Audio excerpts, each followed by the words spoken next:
Okay, welcome back, everyone. This is going to be Warhammer 4th Edition. This will be the 4th session. There was quite the delay in this game. We had two of our players that were previously in this game drop out of the game for other reasons. They had to leave and could not complete the game. So we are actually going to be short one player, and we're going to have a new voice for Lucian. So Lucian, if you want to introduce yourself now, you can. Hi. That's great. So anyways, Lucian's going to be played by our very own TD, the dude. So he will be taking over that character, and we have other plans for Arda. So that's why there's been quite the delay in this game. Kind of got thrown for a little bit of a loop there. In any case, the last session we saw Arda went back and spoke to her headmaster at the College of Magic for a celestial magic, as well as Lucian and Juliana going and seeing someone who knows Friedrich, someone by the name of Lisa.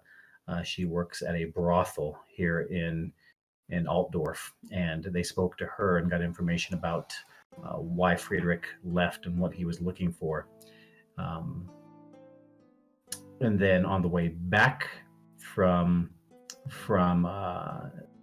Arda seeing her headmaster at the School of Magic, her and Durak were ambushed by bandits in an alleyway, which they dispatched quickly and made it back to the tavern, the Gilded Ox.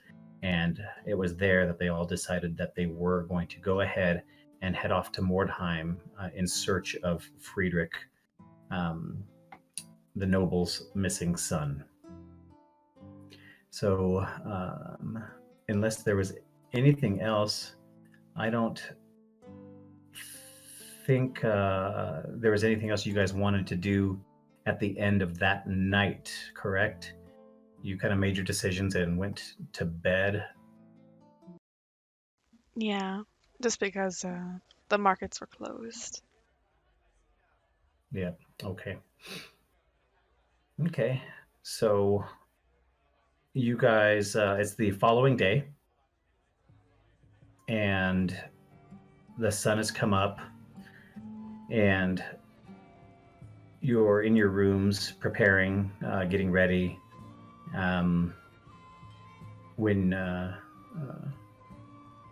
You're here in your rooms preparing, getting ready for the day. You can go ahead and take it from there. You can head straight down to the tavern if you'd like, or you can RP there in your room if there's anything you need to take care of there.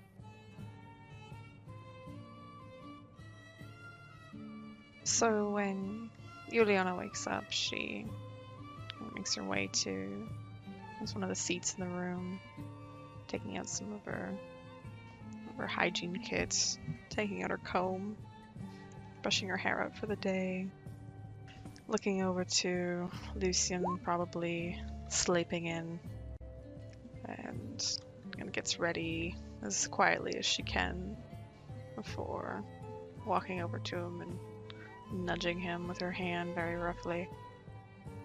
Lucian? Lucian resists at first and just pulls the blanket over and turns his shoulder. She quickly pulls off the blanket, pulls it to the side. Lucien! Kind of pats his face with her hand. Open mouth, or open hand, kind of slapping him very lightly.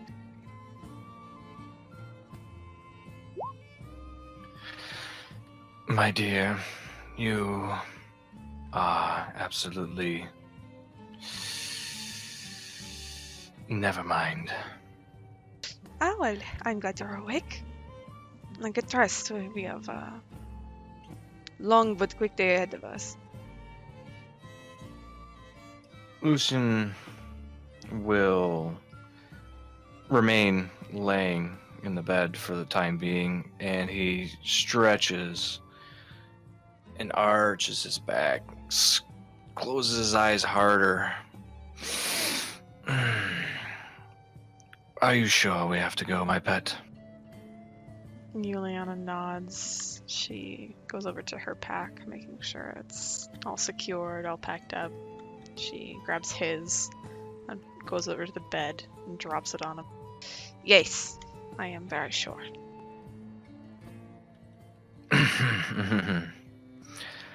You're too kind. And Lucian will sit up and begin to dress himself. Well, shall we head down?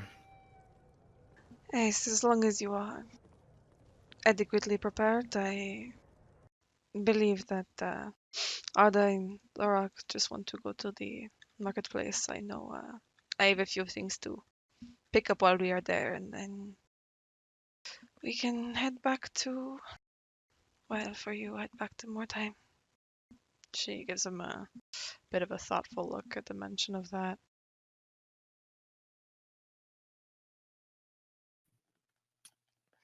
Lucian will arch his eyebrow and stare at her.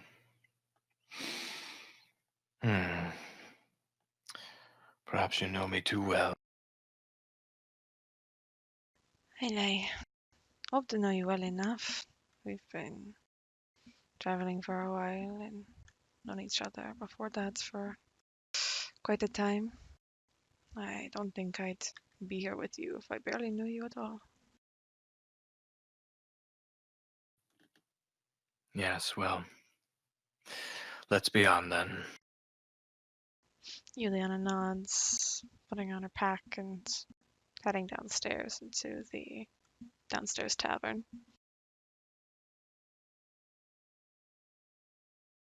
Okay, so you dress and exchange your pleasantries and start making your way down the stairs.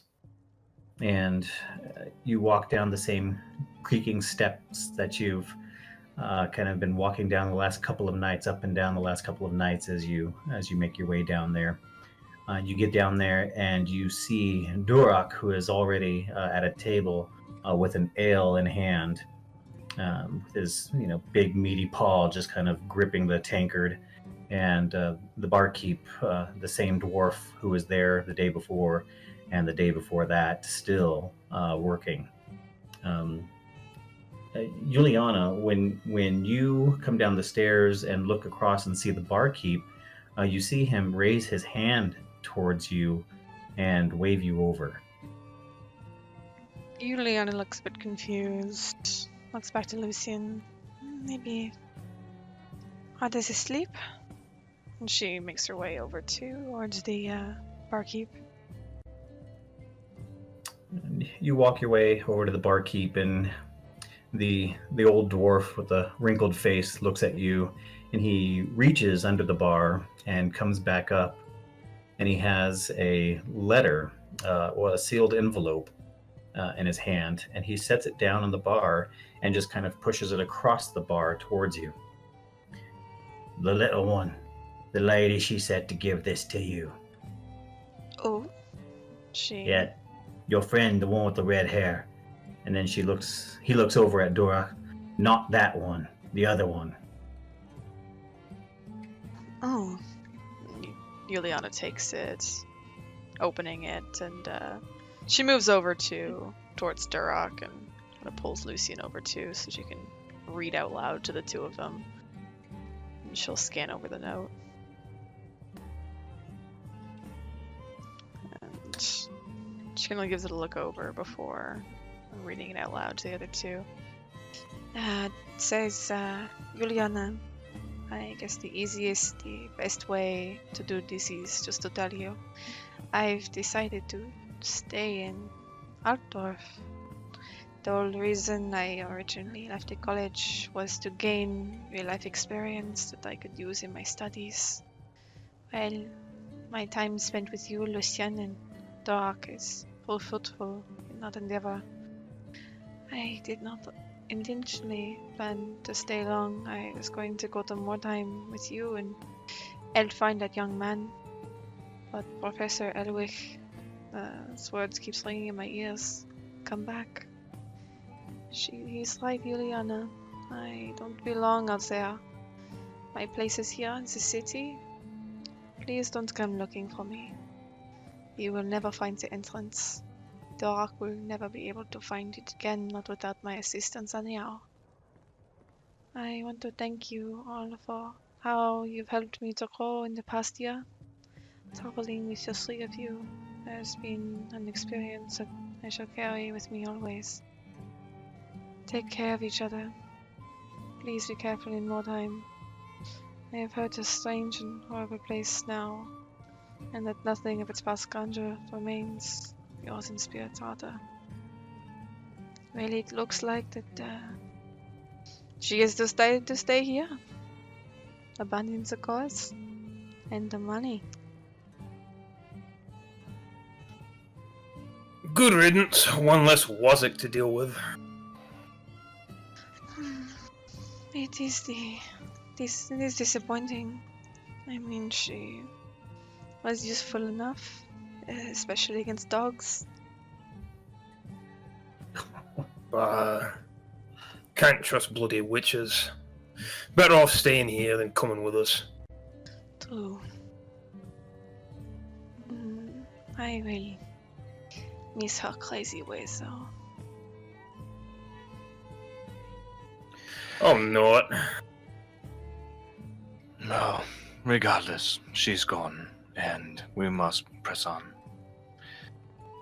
Yes, that does mean God will be split 3 days instead. I mean, there's a bonus in that, I guess.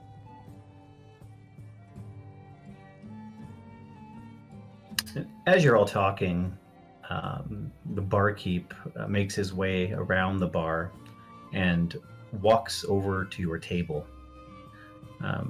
He's walking over, and you notice for the first time that he doesn't have like an even, steady gait. There is just the slightest of a limp in his walk, and he makes his way to your table, and he looks dour, but at the same time almost sheepish, with his eyes down, but still with a furrow in his brow and looking somewhat upset, as he always does. But as he walks to the table, he raises his eyes to look at the three of you, and then he nods at you, Durak, and he reaches into his coat and pulls out a sealed letter. And he pulls out a sealed letter, and he sets it on the table. I have to admit, I hear everything being spoken in this place, and I understand that you might be going to Mordheim looking for that nobleman's son. Is that correct? Aye, what of it? Well, I have a brother who actually went to Mordheim, and I'd like to see if this letter might reach him, if you don't mind. And he pushes the letter forward on the table. He he went to start his own tavern.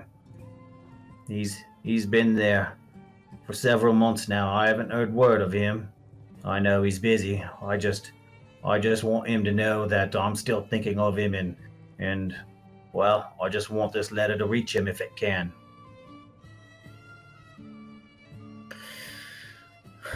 You have my word. If he lives, I'll bring it to him. Well, I hope he still lives. Son of a bitch owes me money. But, anyways, he was starting his own tavern out there. I don't know the name of it. I don't know that he had one picked out when he left, but if you could find him, his name is Varbrud Stoneback. I'd appreciate it if this could find him. Any word would be good word. I just want to know how my brother's doing. Aye, I'll find old Stoneback. Don't worry about it. Thank you, Master Slayer. And if you all need anything else, just let me know. If you can get that letter to him, well, the next time you make your way here to the Gilded Ox, well, room and drink is on the house.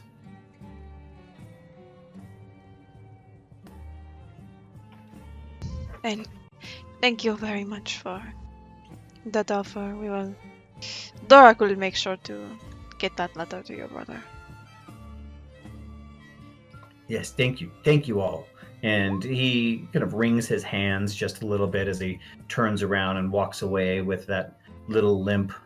And he makes his way back around the bar and steps up onto his step stool. And you can see his head pop up over the bar again. And he has just the slightest smile on his face as he's going about his business, wiping down the bar and rinsing off tankards. Juliana looks to Durak, looks to Lucian. Well, shall we get breakfast, finish it, and then head to the markets before we make our way out of town?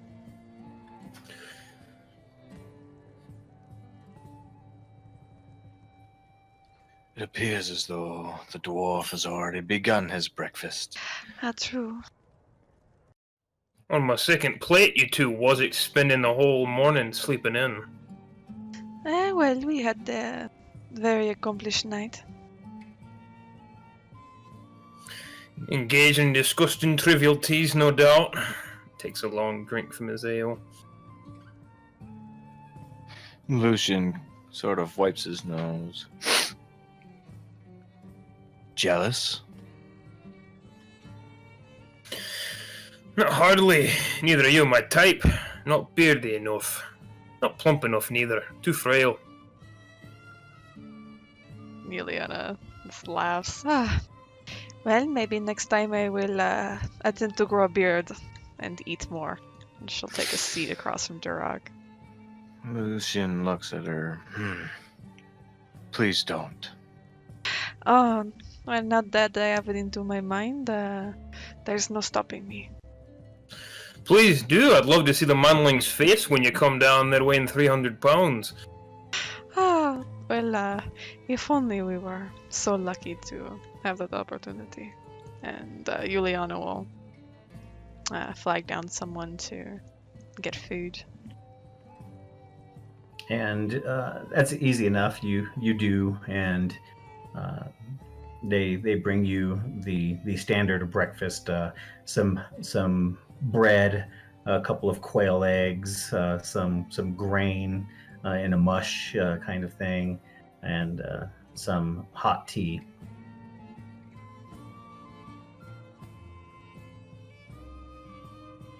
And as Juliana will tuck into her breakfast, and unless anyone else has anything to say over breakfast.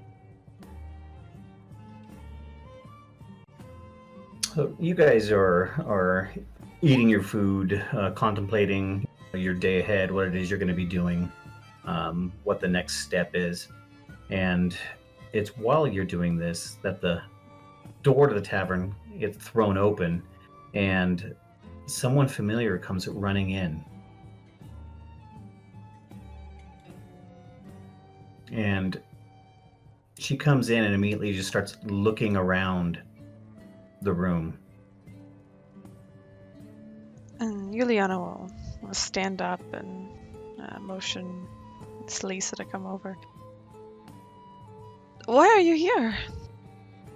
And she sees you, and her eyes get wide as she recognizes you and rushes over to you.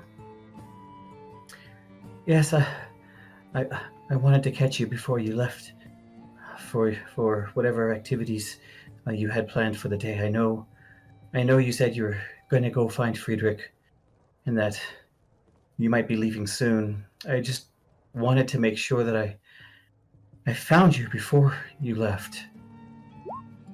Oh, And but of course. you can tell she's just a little out of breath, almost as though she ran here. Yeah, I want you to give this to him. I want you to give him my amulet. I want him to remember that I'm here and I'm waiting for him. I want him to know what he has back here in hopes that he would come back. So please. And she hands the amulet over to you, Juliana. She grasps, one of your hands and places that into it as she's holding the bottom of your hand. The thin chain kind of slides over the edge of your hand, hanging down. And you look down and you see the blue amulet with the red gem in the inside. Please, give this to him. He'll know it's from me. And Juliana places her hand on top of Lisa's and gives her a firm nod. Of course, but you know that he is doing all this for you. He, of course, is going to come back. But I will happily give this to him as well. Thank you, Miss Juliana. Thank you very much. And she looks over at Lucien, just smiles briefly and nods at him, looks over at Duroc, looks somewhat confused, and turns around and walks out. Juliana will slip the chain into one of her pouches, making sure it's safe and secure, giving it to Pats before sitting back down at the table. My, that girl stresses out too much. So I do understand being concerned for a loved one.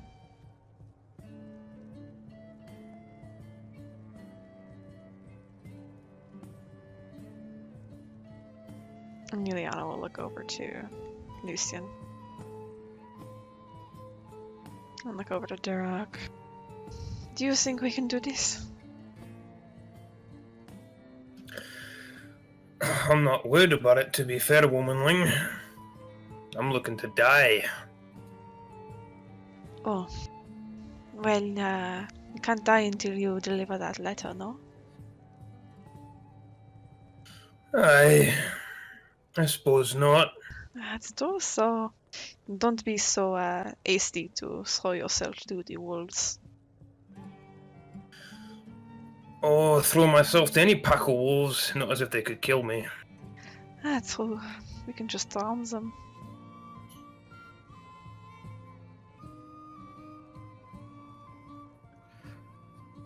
Lucien will just look to both of them. And he just breathes out sort of heavily. Well, I think we'll be fine as long as we actually make it to Mordheim. Once we're there, I feel confident I will be able to navigate us fairly easily. She's my city after all. I know it's going to be odd for you, Lucian. Juliana takes Lucian's hand into hers.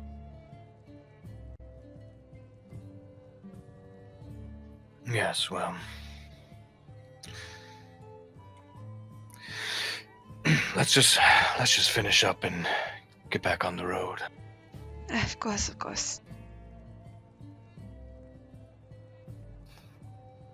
So as you're all finishing your meals, discussing what it is that you want to be doing, people coming and going into the tavern, upstairs, downstairs, in and out. You finish without any more interruptions, no more requests. It's just an average mid-morning now, getting a little bit later, as you start making your way out into the streets of Altdorf.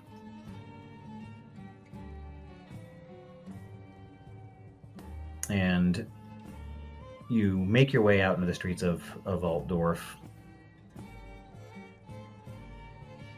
And have you decided exactly where it is you would like to go? I think it's the marketplace that we decided. Yep. Yeah. Okay. As you make your way through the bustling Altdorf streets, you can hear dogs barking. You see people running around all over the place. There's kids running off. Other little markets and stalls that are set up all over the place. And the stalls and markets get thicker and busier as you get closer to the market, as you start approaching the main market square. As you do, Lucian, go ahead and make a perception test for me.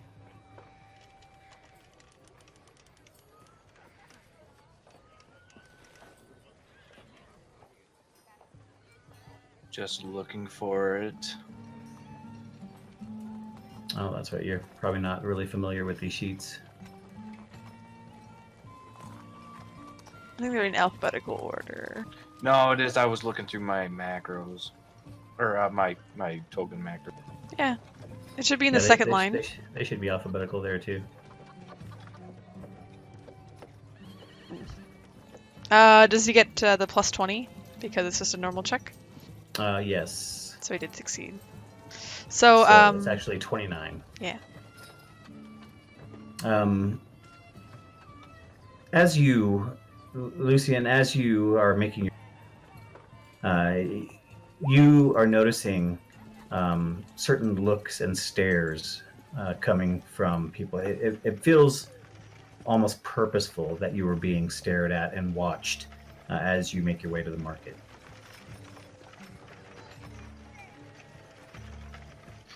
So Lucian notices this and he just tries to keep his eyes forward and leans his head over toward Juliana and just sort of whispers to her, "Notice all the extra eyes." Juliana had been fairly focused on watching what's going on around, though did get distracted by all the stalls around when Lucian kind of whispers in her ear. She kind of shivers and snaps out of it. What? No? She kind of looks around. Maybe it's because we're with the dwarf? I don't know, it doesn't seem like it. They haven't seen a dwarf before. I mean, what would be the purpose of just staring at a dwarf? Really? This seems... I don't know. It's very odd. And Oh, go ahead.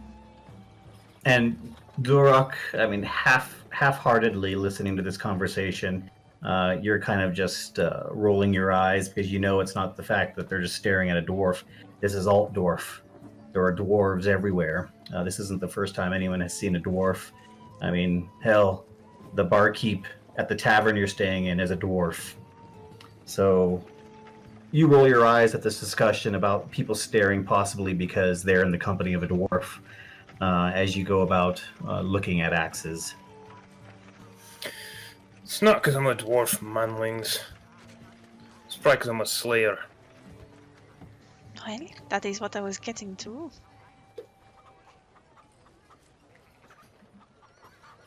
And your kind is always afraid of things they don't understand.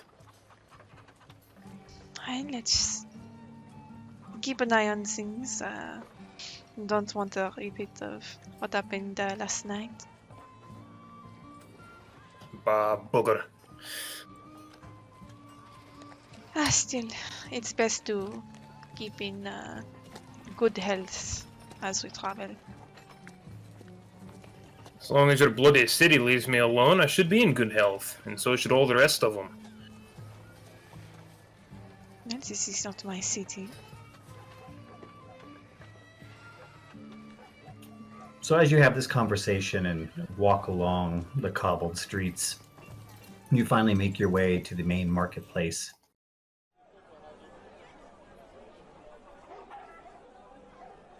And you walk in, and there's just all the sights and smells of a busy market, especially for Altdorf. Roasted meats, vegetables, animals running around.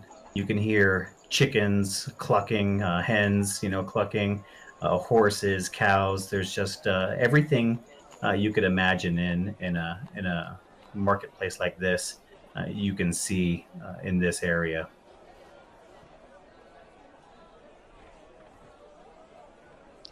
Yeah, Durek immediately goes over to where there are weapons and starts to look them over. Juliana will go towards their smithing armor to pick up some stuff. Lucian will actually follow in tow behind Julian.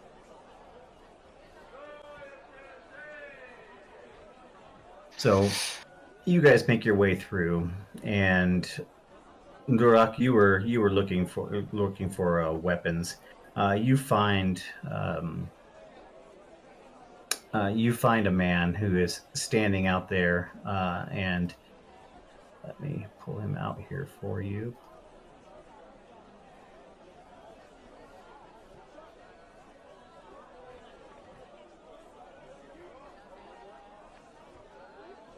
One moment, please.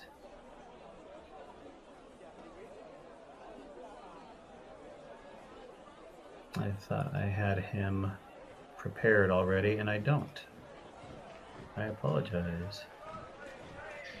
Lucian, in the meantime, is following behind Juliana, but he continues to look over and watch how people are reacting and interacting with Dirac.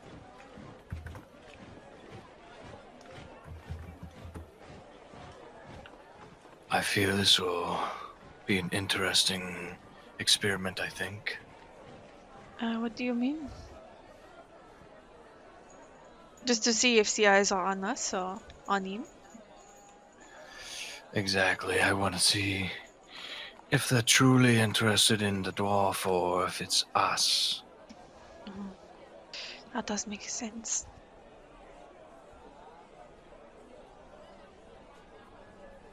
And Juliana will go about her shopping for armor, then moving on to more weaponry after that.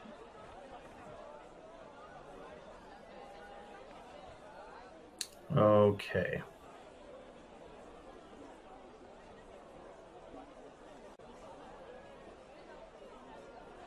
And Durak, you approach a stall that has several weapons out. There's an anvil, a hammer, and as you approach it, this man greets you.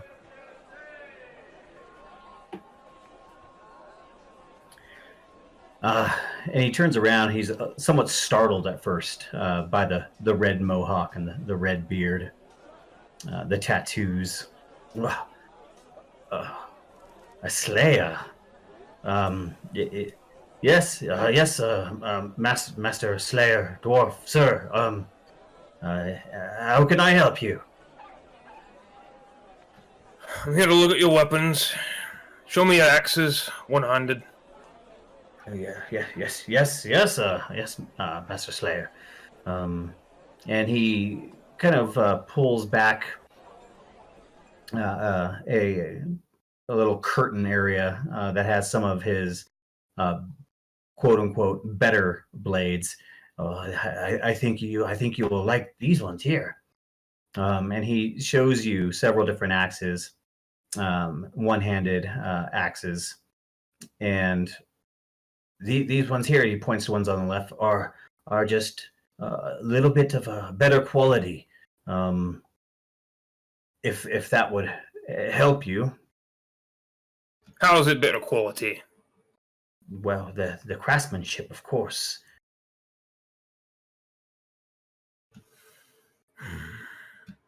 Looks at it. Mind if I test one? No, no, sir. Please do. And he pulls one of the axes down and hands it to you. And Durek will balance it on his hand, spin it a bit, just checking to see the weight on it. And how does it feel as far as it being weighted? It's Umgak filth, but how does it feel in terms It's of human this quality? This one here, being of higher quality, feels very balanced. Um, you've held some of these human axes before that are just very off balance, weighted horribly, and the quality, is something a dwarven child could do. But this one here, for being a human forged hand axe, um, actually feels decent and good to you.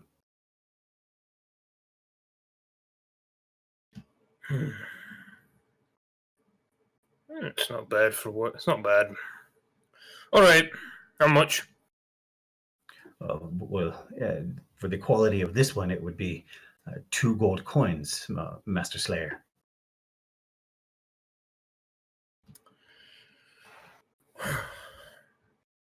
He runs his fingers through his beard.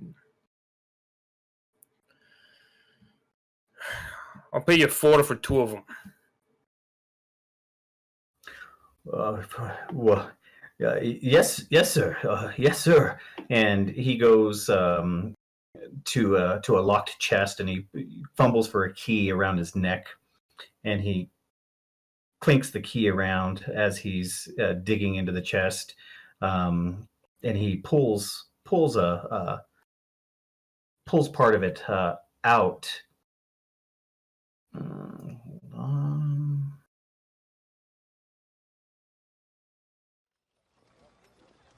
And he pulls part of it out, like a false bottom, and reaches down into the bottom and pulls out another axe just like the one that he handed to you. And he kind of holds it gently as he comes rushing back to you and hands it over to you. And Durak just puts the coins on the table and then reaches for the axes and goes to fit them onto his belt. And he takes the 4 gold coins and looks down at them, and he smiles widely and puts them in the bottom of the box and puts the other case back in on top of that, locks the box up again, and puts the key back down his shirt. Thank you, Master Dwarf, Slayer, sir. Yes, if I can help you with anything, anything at all going forward, my name's Igori. So if you need anything, weapons, you just ask for Igori. Thanks, Manling. And he goes to walk off. And Igori goes back to his stall and starts kind of rearranging some of the things. Now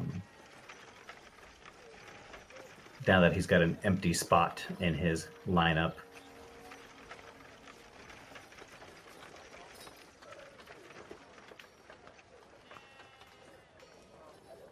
And I'm sorry, what were Juliana and Lucien doing? Juliana's looking into getting some armor, and she's gonna pick up some weapons and probably some traveling equipment. Lucian, like I said, was just following in tow, but he was observing how people were reacting to the dwarf. And as he's looking around and glancing, he begins to look around through the crowd to see if he can see any bowyers or anything like that. Yeah, go ahead and roll a perception, I guess, and in modifier, just put 20. You know what? I'm sorry. Actually, just because of how crowded it is here and distracting it is, go ahead and give yourself a plus 10 instead of 20.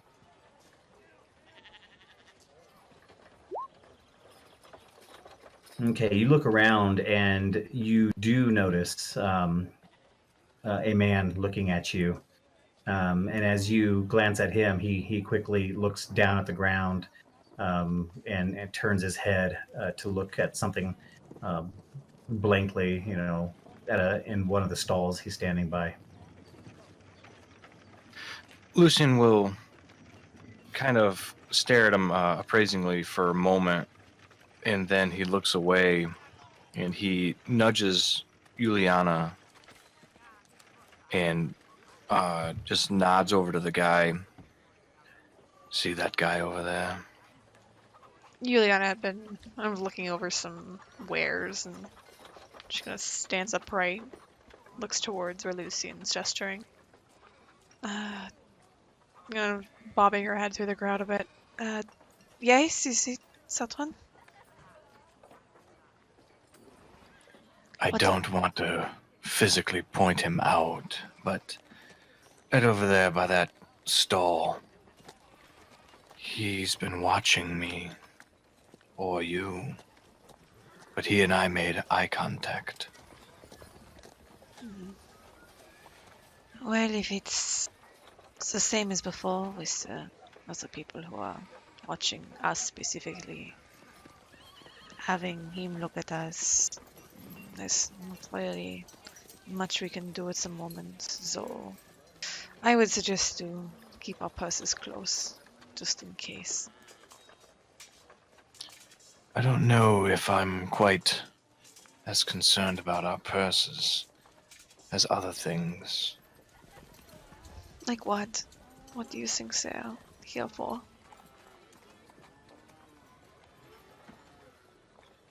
Well, one has to think about what happened last night. What would Does word like that, something like that, word gets round, does it not? Really, with just some people who are in the alleyway who attacks them. That's all. It's not like we were there, or do you mean with Lisa? Perhaps. Perhaps the witch. I'm sorry. Perhaps to Lisa. I don't think word gets around there. Fairly discreet about that thing, and I don't know why people would talk about two people going into an whorehouse. No, but there are other whores in that whorehouse. And whores have loose lips, especially when it pertains to money. Well, then, my previous statement was truth, and that we hold on to our purses, and if they decide to come after us, and we cut them down. I don't believe that it's about money, my love. It's not exactly. You're being very elusive. Just speak plainly. I think they're following us because we went poking around in regards to Friedrich. Juliana kind of squints her eyes at Lucian. But this is what we are hired to do. Maybe I'm not taking it bluntly enough. Maybe I'm not fully getting it. I see that we got hired for a job, so we are going to do it. I don't know why Yes. they would be so hostile if you're searching for Frederick. Depends on the nature of his disappearance. We know about the nature of his disappearance. It wasn't a disappearance. He's going to hunt down that book. Well, no, not I think a book. Or Yes, something, yes. yes. Okay, let's move forward. Keep your head clear, your eyes open. Juliana regards Durak as he approaches. Well, I still have to do and get some things, but you keep your eyes out. You're able to see above the crowd. Yes, maybe I'm just being paranoid. What are you two on about over here? Oh, just people staring at us. I'm used to it. I don't think Lucian is. Who's staring at us? Don't worry about it, y'all. Durek's don't gonna look need to around a see. bit. And Juliana will kind of roll her eyes and start acquiring her wares, her breastplate, and all that fun stuff. Tell me, Derek, does everyone's midsection look the same to you? It's a lot better than your ugly faces. And Doric, as you look around, when they were talking about someone looking at them, you glance around, but he's partially right. At your height and the crowded area, you don't notice or see anyone specifically. That's eyeballing you guys. You lot all look the bloody same, and nobody's looking over here at all. You've gone paranoid, Lucian.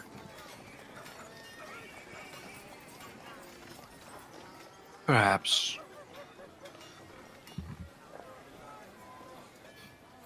So,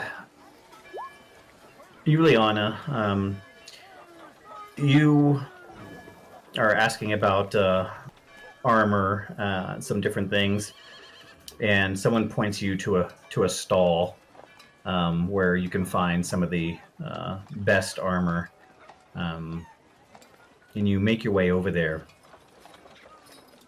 And as you make your way over there, you can see before you even get up to it that there is a high elf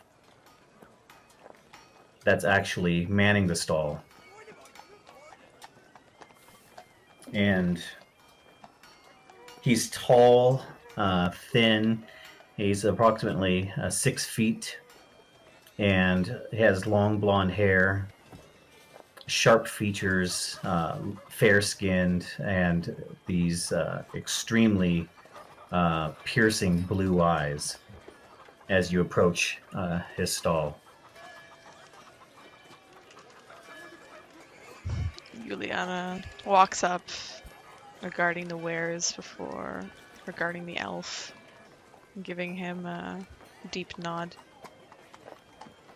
And he nods back and says, "My lady, my name is Inorak. Can I interest you in some of my wares?" Yes, I was actually pointed out to you.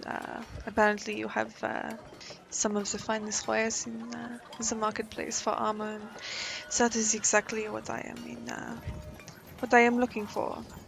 My name is Juliana. It's a pleasure to meet you, Juliana. And yes, you are correct. My armor and my wares are of very good quality. And he steps aside so that you can kind of walk through his setup there, which actually is just the entrance and goes back into a small recessed room that has different suits of armor actually on armor. I don't know what they're called, armor holders, whatever, so that you can see the full sets of armor as you walk in the room. So Yuliana's really just looking for a boiled breastplate and a leather skull cap. Nothing super fancy, but she kind of regards some of the stuff, the other armors that are there, with interest, but knowing she does have the money for it, but is going to be a bit more frugal. And he looks at you. Looking at your hands, I don't take you for a soldier. What is it you need the armor for? Well, we are going traveling north, and well, in our travels we have run into some very unsavory gentlemen. There is a need for someone like me to protect ourselves, and well, your shop seems like the perfect place to find said protection. Well then, yes, of course it is. Now, you being of slight build, I obviously would not suggest heavy armor. Not for you. You would barely be able to move if you did that. Yeah, something more along the leather lines would be the best.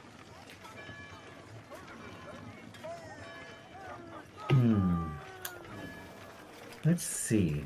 And he's looking you up and down, and he goes over to one of the mannequins that's holding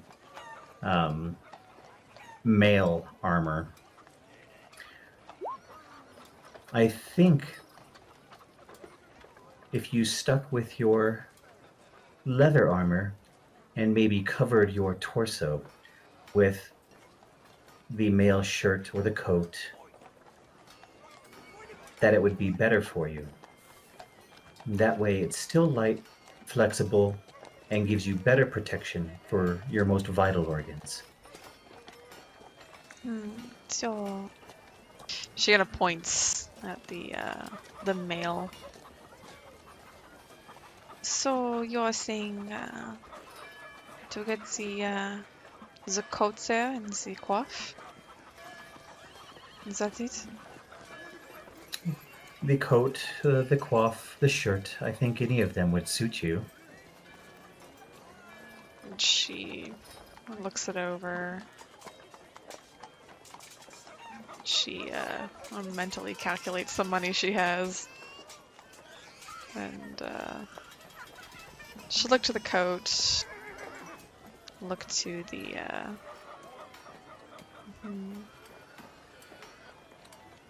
I'll probably get just the coat in the coif for me. That will be acceptable for now. Very good.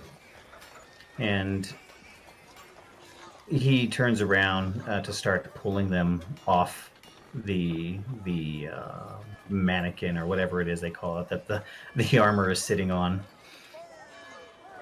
And he says, let's see if it fits. And you go through this whole rigmarole of him fitting it to you, suiting it to you, snipping here, snipping there, just to make sure that it's going to be something that you can actually use. And it is. He lets you know afterwards that it's going to be 4 gold coins. and she pulls out the coins and puts them in his hand. And of course, during all of this, he would have taken a look over at Lucian as well. And you, sir, can I help you with anything? Mostly just looking for a good bow. A bow. Well, I don't know that I can help you here.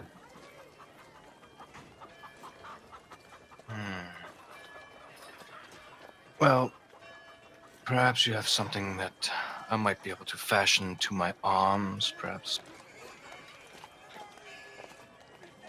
And he shows you the different types of he has for arms as well. He has basically all of the different types of armor. So there's leather, mail, and plate, basically light, medium, and heavy armor. So So it's basically just what you're looking for your arms. Yes, just light and flexible, but providing a decent amount of protection. So the leather, I think.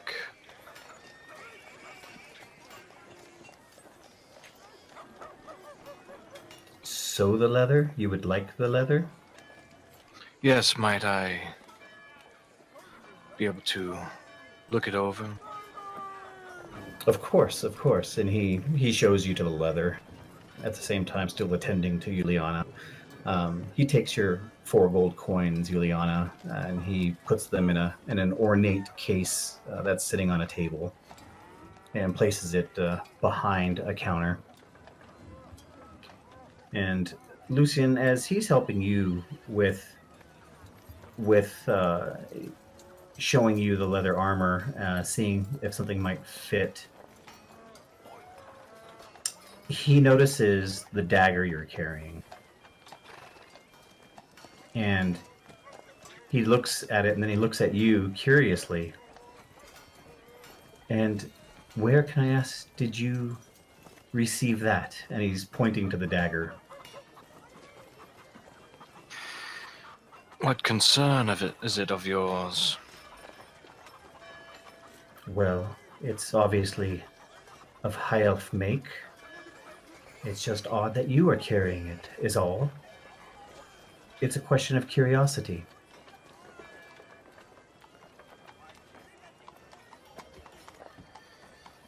Well, would you like to see it more closely? Of course I would. And he puts a hand out. Juliana, is she close enough to step in? Yeah. She'll, You overhear this all happening. yeah, she'll step in. Sorry about that. And she'll give a look to Lucian, like, what are you doing? And look back to the shopkeep, give him a smile. This actually belongs to a friend of ours. We are going to be returning it once we find him. Reason why we are going up north. So that was given to you by someone else. Yes.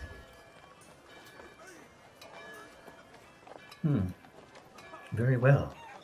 And he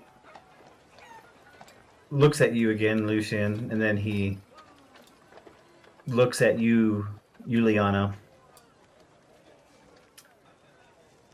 Both sets of armor. I will give it to you in exchange for the dagger. Juliana shakes her head and smiles. I apologize, but this belongs to a very dear friend of ours. We can't just be giving it away no matter exactly how much you would give us. So I appreciate the thought. And he looks over at Lucian. I believe you are carrying the dagger. 2 sets of armor, full sets of armor, in exchange for your dagger. What, pray tell, is your fascination with this dagger? Well, if that's not obvious to you, you are simple.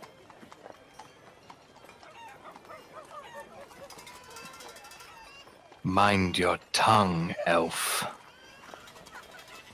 Lucian? And the elf Apologies. pulls his hood back and walks over to the counter. And he takes his cloak off. And when he takes his cloak off, you can see he's wearing a full breastplate under his cloak. And he walks back and said, "It's simply an offer. There is no need for you to be rude, sir. I offered you 2 full sets of armor for the dagger. If you don't want that, simply say so."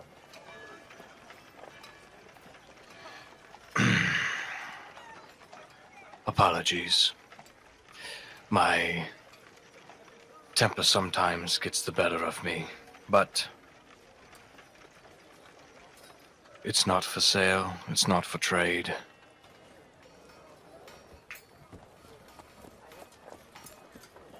Very well, and he's obviously disappointed.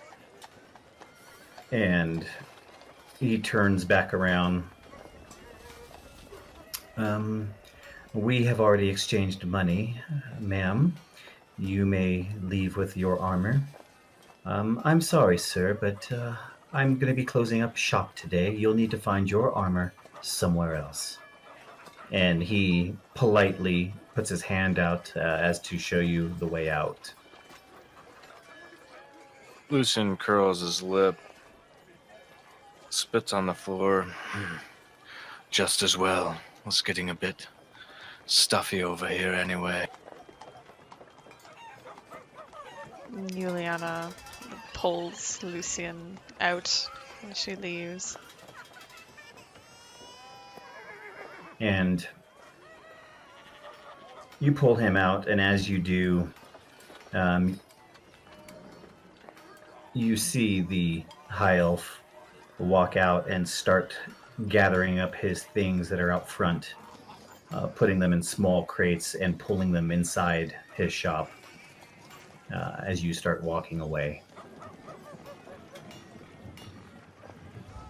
Juliana will, as they leave, she'll glare at Lucian.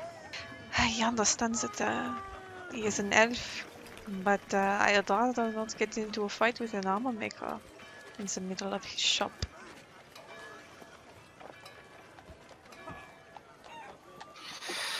I apologize, my sweet. But It is you fine. know how I am sometimes. I do, but you're supposed to be the charming one. I'm supposed to be the blunt one.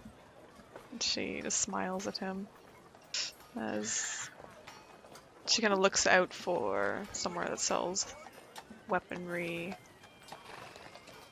Maybe if you can't get armor, that's fine, but at least you need something to hit people with.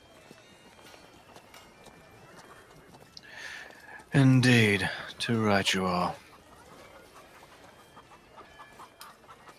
And Lucian, go ahead and roll perception again with the plus 10.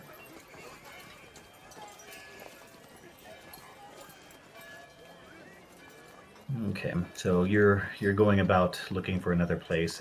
You don't notice anything out of the ordinary. Juliana. Oh, sorry, go ahead. Go ahead. Oh, Juliana kind of looks to Lucian, looks down at the dagger. Maybe after that display, maybe we should hide that. You're not wrong. I was hoping to get some leather braces, thinking maybe I could stuff it inside of one of them. Oh, well, you can put it in your boot.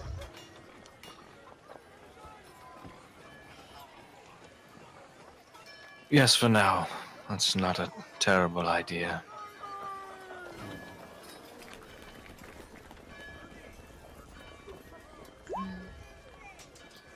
Lucian will slide the dagger into the side of his boot while pretending to sort of clean off some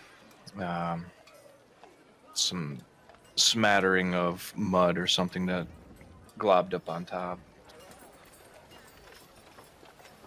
So you take the dagger in its sheath and slide it down into your boot.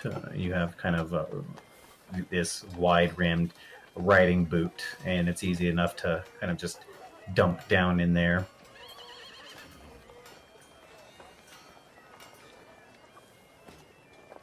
Lucian will stand back up to his full height, looking around to see if he can find another place to purchase weapons and perhaps some light armor.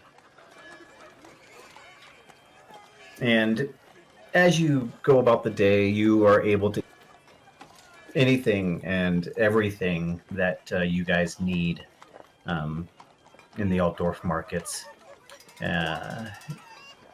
So if you'd like armor, Depending on what you want to cover, Lucian, determines the cost.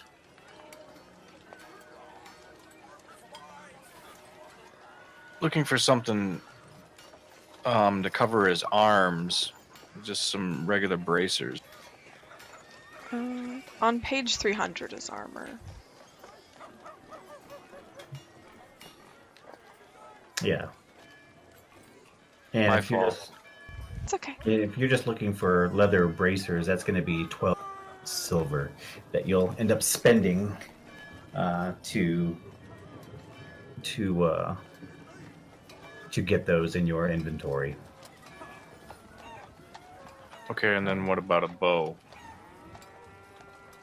And then a bow is, let me find that for you. Looking for the bow. Sorry. A bow is either, for a regular bow is 4 gold coins, a short bow is 3 gold coins, a long bow is 5 gold coins. Okay, I'll send you a whisper Okay. so we can move along. So while he's looking for armor, bows, ammunition, kinds of things, Duroc, Juliana, I know you guys were looking for some foodstuffs, different things to last you for a trip. If you'd like, you can say that you've purchased enough foodstuffs to last for approximately a week for 1 gold coin each. And that will give you everything that you need for a trip.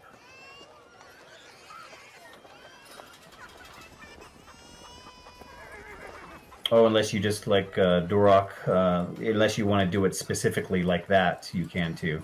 If you want to look through and find whatever it is you'd like and spend individually, you can do that as well.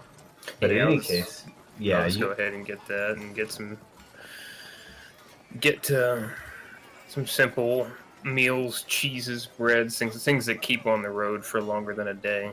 Yep. So you guys are able to do all of that while you're here, going about your day. It's taking up some time, obviously, walking through the Altdorf markets, wading through the throngs of people, yelling at you to come see their wares, kids running around. The sun is getting higher in the sky as the day goes on, and you're able to find most everything that you guys need. Whatever you do find, just make sure that you spend your coin. Make sure that you spend your coin. Basically, remove it from your sheets.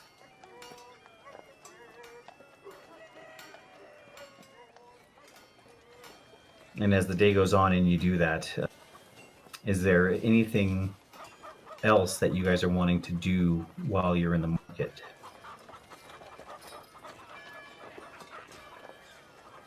No, Duroc would be in a big hurry to leave. He wouldn't have anything more than the necessities. Same with Juliana. Okay. So I'm assuming you're headed back to the tavern, the Gilded Ox. What time Or of day is it is by there the end? anywhere else that you'd like to go? Is it like really late? It's late afternoon. I'd want to depart, honestly. Yeah, Yeah, that might sounds as well good. go. Okay.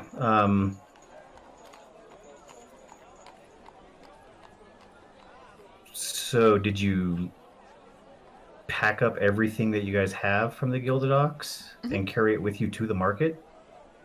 Oh yeah. Yeah, Juliana did.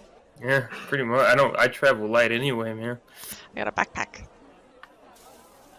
Okay, so you guys go from the market, and you're finding your way through the market back towards the Gilded Ox anyhow, because your horses are stabled there. And it's when you're on your way back to the Gilded Ox to get your horses, you're walking through the streets, and you're approaching the tavern, and when Lewis comes out, let me find Lewis. I have so many NPCs here.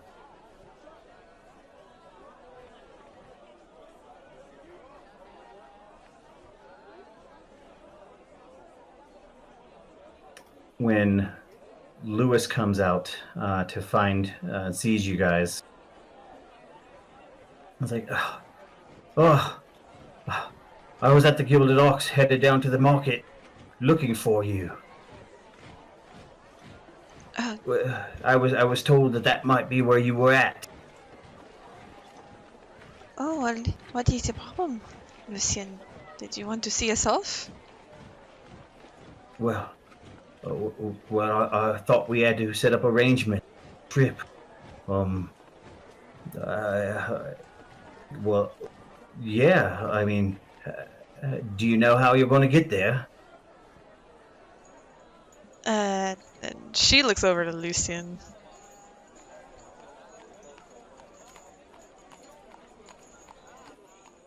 Well,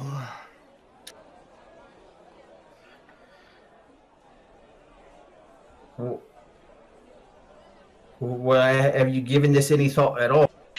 Of course we have given thought. We are most likely going to take the horses and head down towards Mordheim.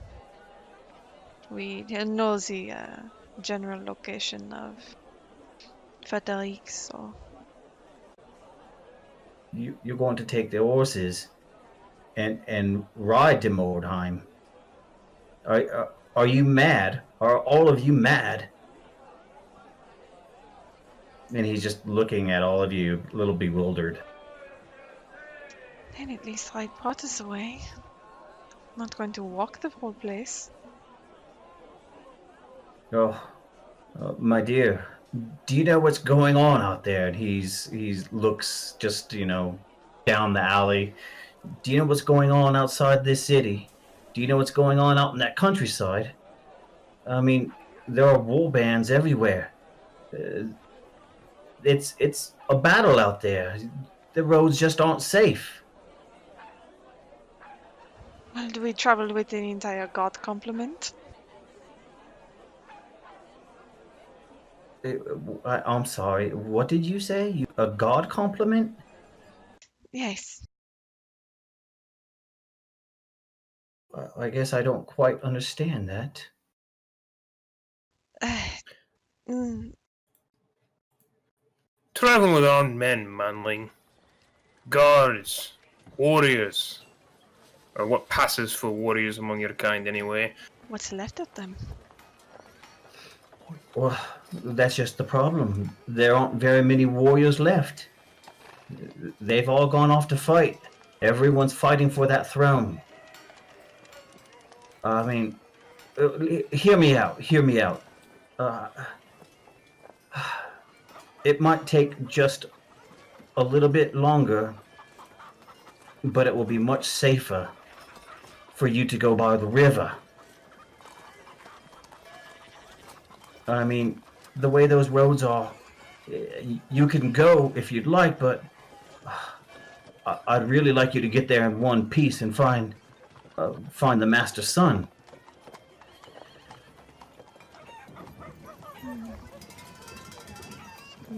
Juliana kind of looks down.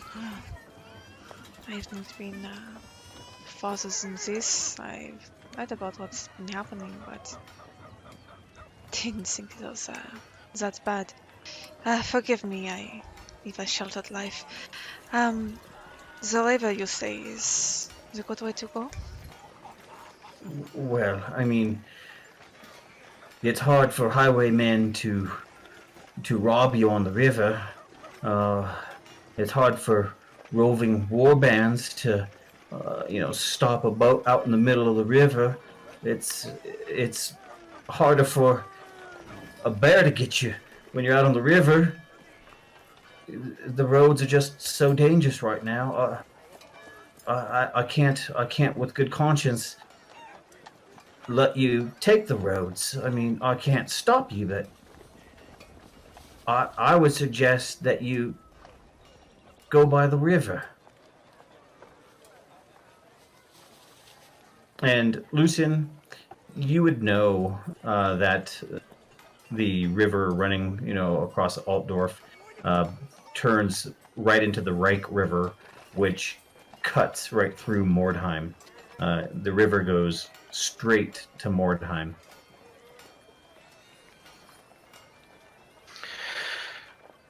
Lucian will look at the man. True enough, the river is probably the fastest route. It does pose its own unique difficulties, but probably would be the best route. Yes, it would be safer. I didn't say safer. So we'll be sitting ducks out in the middle of a boat, but still faster. Yes, but I wish not to wander into any wandering warbands either. Well, yes, ma'am. I don't want that for you three as well. And with it just being you three, I think going with a river captain and his crew would be a little safer than the three of you roaming around alone on these roads, especially at a time like this. Do you know of such a captain, Louis? Well, I do. I've been in discussions with one. I just assumed you would all realize that was the best way to go, and uh, you would take it. And I didn't realize you were going to just be heading off like this. At least not without talking to me one last time. But still, I'm glad I found you. I think you would have made a big mistake. Well, I do apologize. I am glad that you found us, Louis. And she'll walk to him and place a hand on his shoulder. You are a very dedicated man to Frederick and his father. And he looks down at the ground and drops his head just a little bit, and kind of kicks the dirt a little bit. And well, thank you, ma'am. I'm just trying to do my job the best I can. I'm just happy that I found you. What? Wasn't there another one? Where'd the other little girl go? Well, unfortunately, Alda is the other woman with us. She has decided to stay within the city. Her old master has called upon her to stay. So it would just be us three. Just you three now? Well then, oh my goodness. The roads would be a very dangerous place for you. Well, why do you not lead us to your river captain friend, and then we can make sure to set up when they are leaving? Well, I'll let you talk to the captain. Here, let me show you. And he turns around and starts walking down the cobblestones, kind of splashing in some dirty water as he does, and starts heading down the lane. Juliana will follow, but she'll make a point to look back at Lucian and kind of lower her voice to him. Do you see anybody else who is following us, Lucian? Lucian will take one more opportunity to sort of look around and just do his best to scan and survey the area. Sure, go ahead and make a perception test with the +20. Sorry, with how much? 20.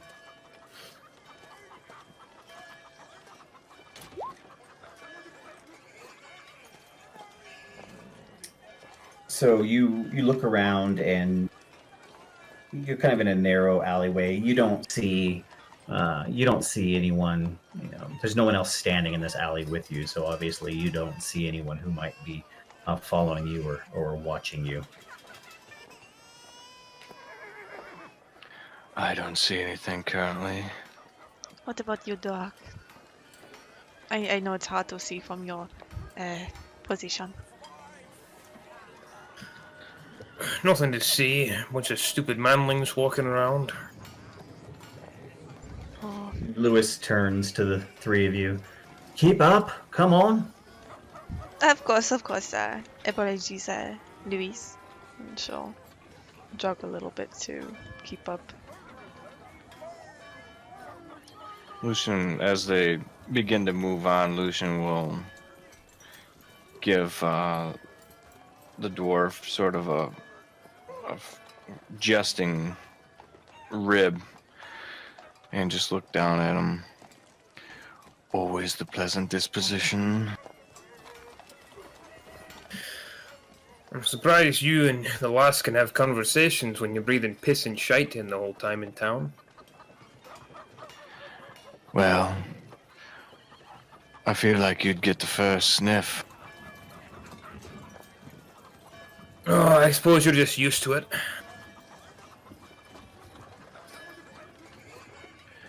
Perhaps, but let's be on then. So you guys make your way through the narrow alleyways and roads, pathways here, walking by different markets, different areas. You start heading towards the edge of Altdorf, and you can see over the wall some small cranes kind of moving things back and forth, and you make it through a gate. And as you go through the gate, you come across the Altdorf shipyard and the docks. This is a smaller one, a smaller area, but it's where Lewis has brought you. He's like, this is part of the docks here. The captain should be around. I'll go look for him. You three wait right here. And he runs off to go find the captain. What a load of bullocks. Juliana looks down to Durak. What do you mean?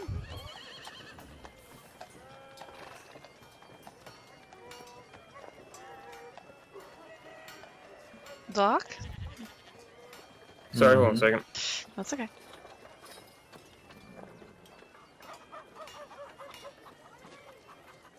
Alright, sorry, what'd you say? She just, Juliana looked down at him and said, what do you mean? We've been traveling on the roads just fine for the last several months. No one's bothered us, no one's buggered us. And now we have to get on a boat in bloody water. Fishing from a stream, fishing from a river, aye, that's decent. Even going out a fair bit, but traveling down a river in a boat, a shaky boat, probably captained by some dung-covered scrug. Ugh. Lucian will look down at Durak.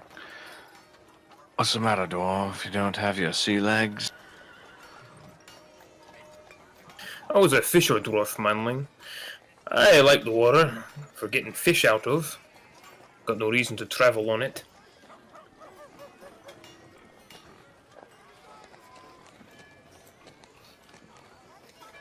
Well, we could continue down the road. Maybe run into these roaming bands. These roaming war bands. Get killed before you deliver that letter, or we could take chances on the water, as Louis has suggested. I am not familiar with the area north of this place myself, only viewing in maps and what has been told by my family, but This Wazak will probably crash us into the bloody banks. well, all we can do is up and well, I don't know how to swim, but I will try my best, and I will attempt to help you if things go bad.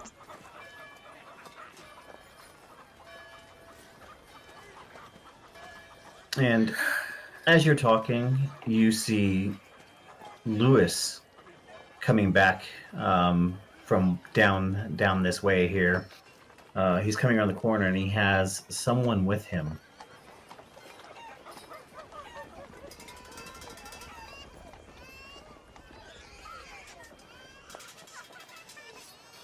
And he comes back, and Lewis said, "This is Mr. Alwyn.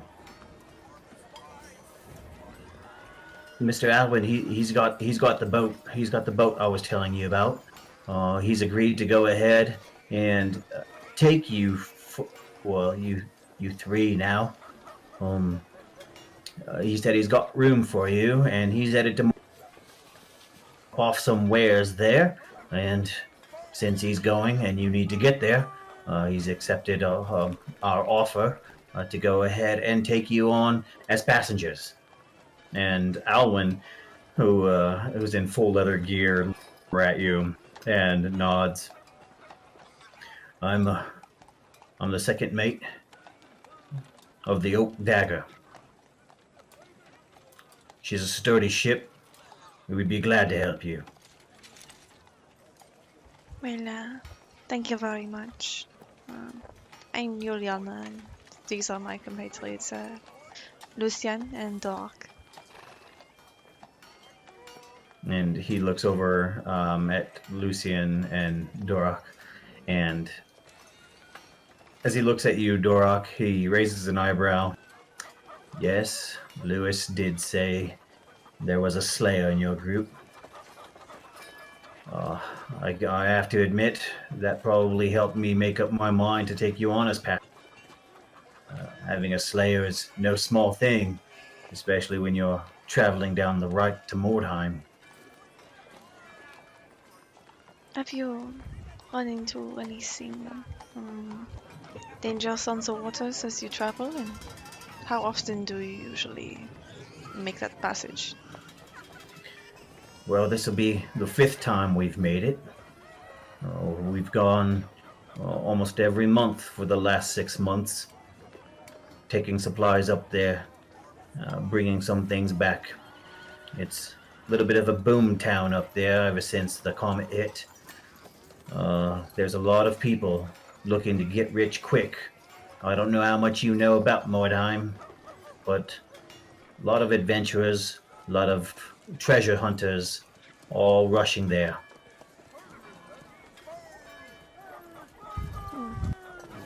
Yes, we did hear about the opportunities down there for getting much money for selling gold items up here, down there, and the dangers that accompany it.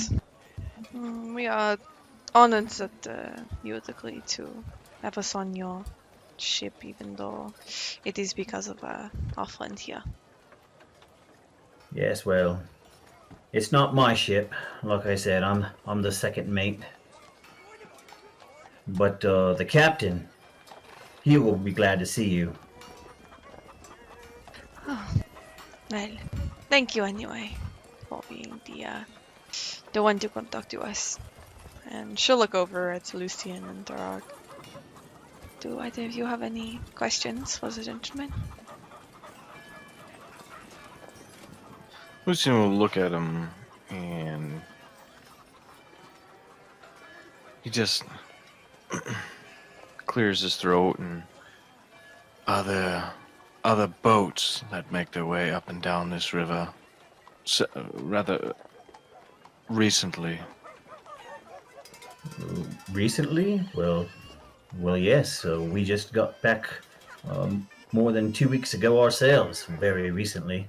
As far as anyone else, there's I think the Pegasus will be going up that way next month. I believe. I believe the Amber Shard will be heading up there in 2 months' time. Yeah, there are several of us that make the trip. I'm sorry. I'm just curious. I'm looking for some sort of information. If you understand, have there been any issues with any of the other ships and boats going up and down? Well, if by issues do you mean have they been attacked? Well, yeah. The Cricket was sunk. It was sunk by pirates. And how often, if you don't mind me asking, do these pirates typically attack? Regularly? Frequently? Not very frequently? Well, we've been attacked once in the 5 trips we've made, so 1 out of 5. Well, those are good odds. Decent enough, yes. Yes, well, our ship held up. We fought them off, and here we are standing here now. That is good to hear. I might actually have some excitement on this trip. Well, I was thinking they're more a capable sort, so that is encouraging. And as you guys are talking to him, another man enters, walks up, and whispers something to Alwyn. Alwyn whispers something back to him, and he walks away. Well, when do we would depart, manling? Well, we're leaving first thing tomorrow morning. We're setting up provisions now, loading the ship, and then heading out first light of the sun, first rays of the sun. So we have one more day to spend at the tavern. We might as well make the most of it. Morning can't come soon enough. And you might as well drink yourself into sleep then. Aye, it sounds like a novel idea. Well, is that everything then? Well, that is everything. If you folks would like to go get your provisions, your wares, whatever it is that you're taking with you, here we'll have it all loaded into your rooms on the ship, and well, into your room on the ship. I'm sorry, ma'am. There's one room that you all be sharing. That unfortunately isn't something that we can change. Juliana wrinkles her nose at that. You have a commons, lad. Place where the rest of the crewmen sleep. Well, yes, but the crew will be sleeping there. If there's room enough for me, I'll sleep there, and I'll help you deckhands out. Do you know your way around a ship, dwarf? No, but I can do just about anything you put me to. I don't want to be cooped up with these Waziks while they have their fun. Well, very well then. We'll go ahead and see what we can do about finding a spot for you in the common room. You can sleep with the rest of the crew.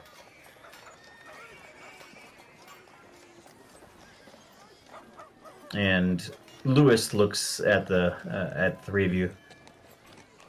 If you'd like, I could help you get your things back here so that they... Well, I have carried most of my things with me at the moment, so I can just give them to you now and keep the what I need on me. Yes? And she'll kind of sling her backpack off. And Alwyn snaps and waves someone else over, and another young person, a young boy almost, comes over and starts gathering up your guys' items and starts walking off into the distance over here. And as you can see, he starts walking off into the distance and down a little jetty, and he starts getting aboard a ship. You can see off in the distance the ship that you'll be riding in. It's just a long oak ship that's sails are right now furled up and stowed, and you see several people on board from this distance, all moving about on the ship. Uh, they appear to be getting it ready.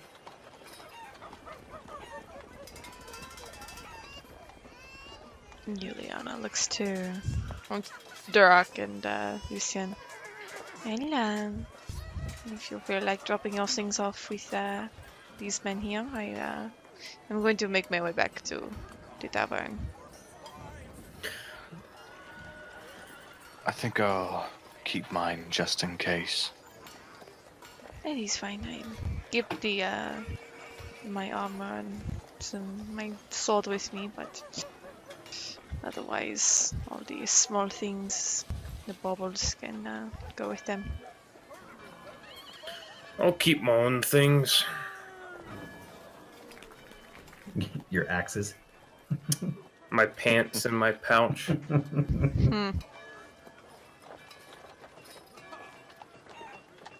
Okay, so he's talking to Lewis now. They're discussing something. As you guys turn to make your way back to the tavern, Lewis puts a finger up to Alwyn. Would you like me to accompany you back to the Ox? Oh, Juliana spins around, eyebrows raised. Oh, but of course, I did think that you had previous business and did not want to interrupt. Yes, well, I'm just finishing up some of the details of our agreement to transport you folks.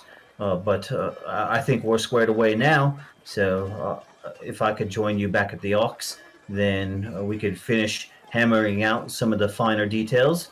If you have any other questions, I could try and answer them for you. But I think it might be a good use of our time, especially since you're leaving so early in the morning. But of course, feel free to come along. Yes, of course. And he instinctively starts walking in front of you, even though you've been there several times. He still feels like he needs to show you the way, be your guide in the city here, and starts walking in front of you. As he starts walking in front of you and leading you away, Alwyn back here raises a hand. I'll be seeing you in the morning. Juliana looks back and gives him a wave as they leave. And he turns around and again starts barking instructions at someone and starts pointing at a pile for someone else. And he starts just doing whatever it is he needs to do to get the ship ready.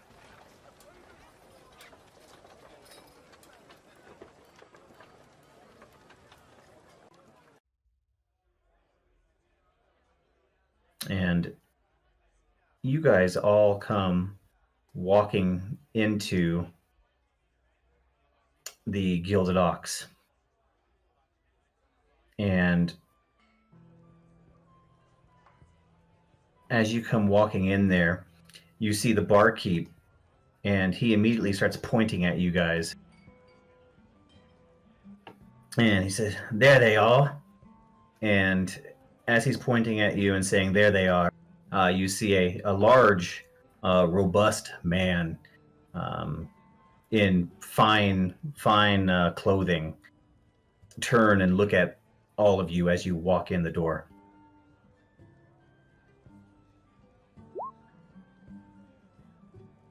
Juliana looks to Lucian and Dorak. Do you know him? No, but it looks like he's a wazak.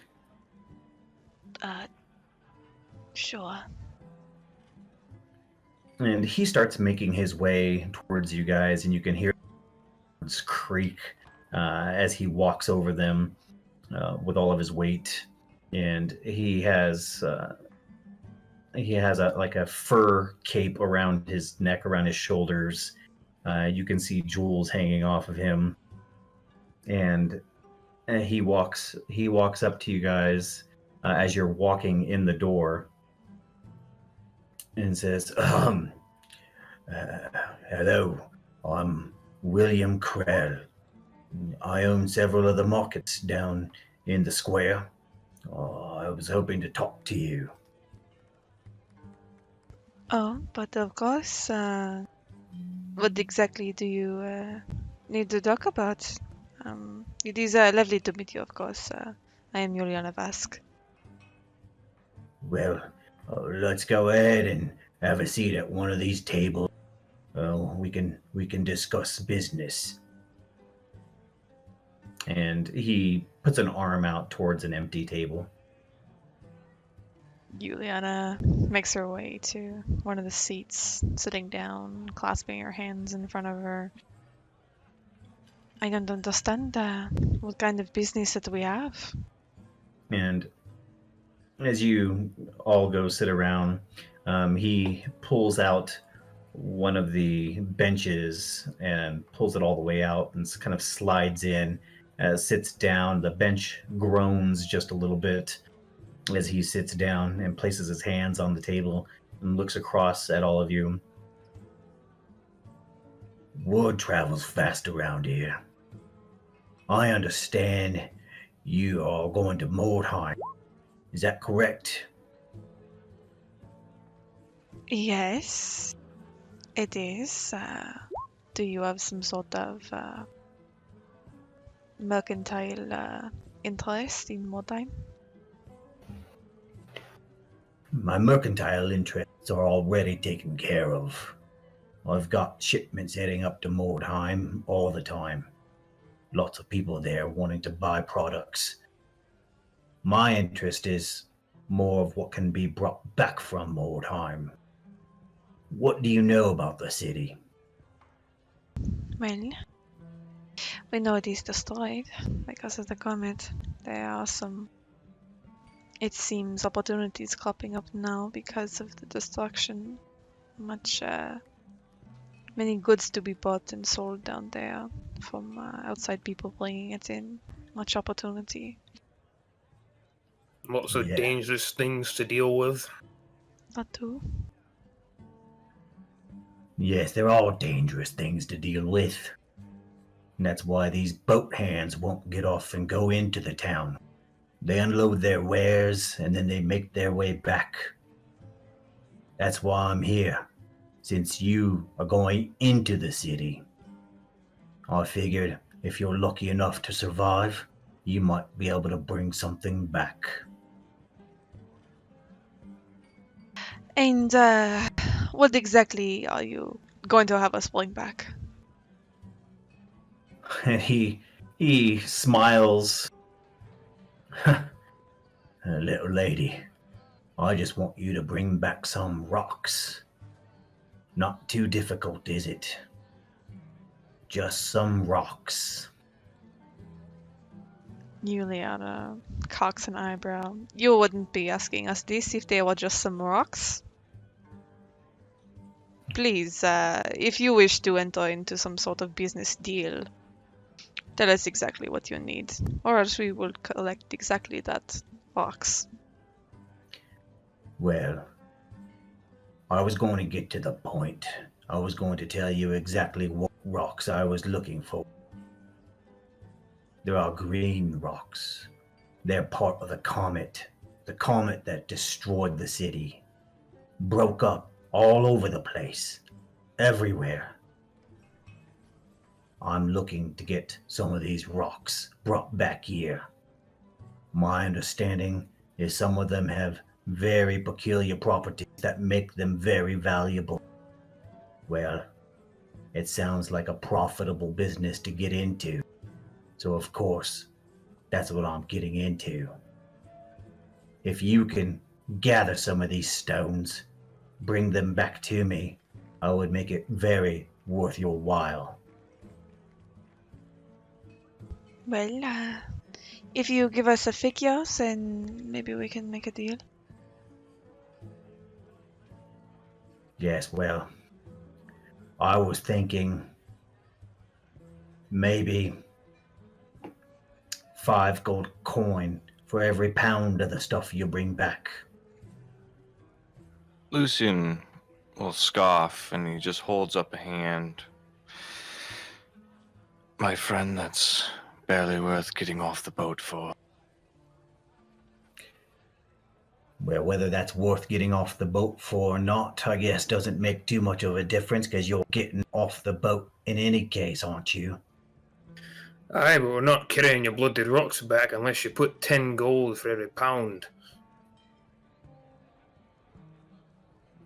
The dwarf speaks sense. I'll do 6 gold for every pound. Make it 7.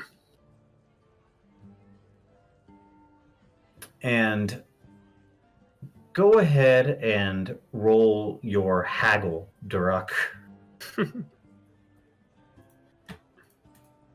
Versus his, let's say, willpower. That would be.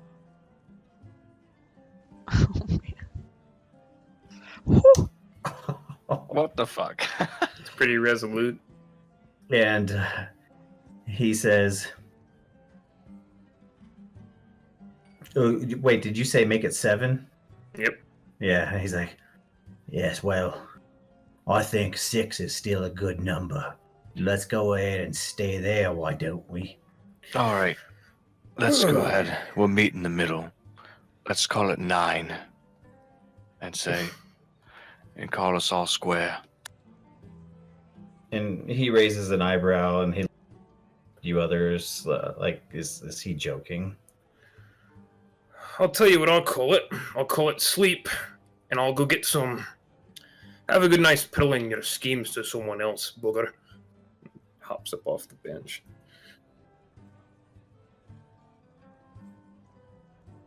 Well, you know, if you'd like us to do it for 6, and by what you are saying is, since we are going and you are approaching us complete strangers, you are also having all these other people who do your business there. Might seem like we are the only people who are going into the city itself, which is most likely fairly lucrative for you. I would say 6 would be fine, but we would need better equipment to help ourselves. I mean, it is dangerous there, and we want to make sure to get back your product, no? And he looks at you. Go ahead and make a haggle, Juliana. with the plus 20? Yep.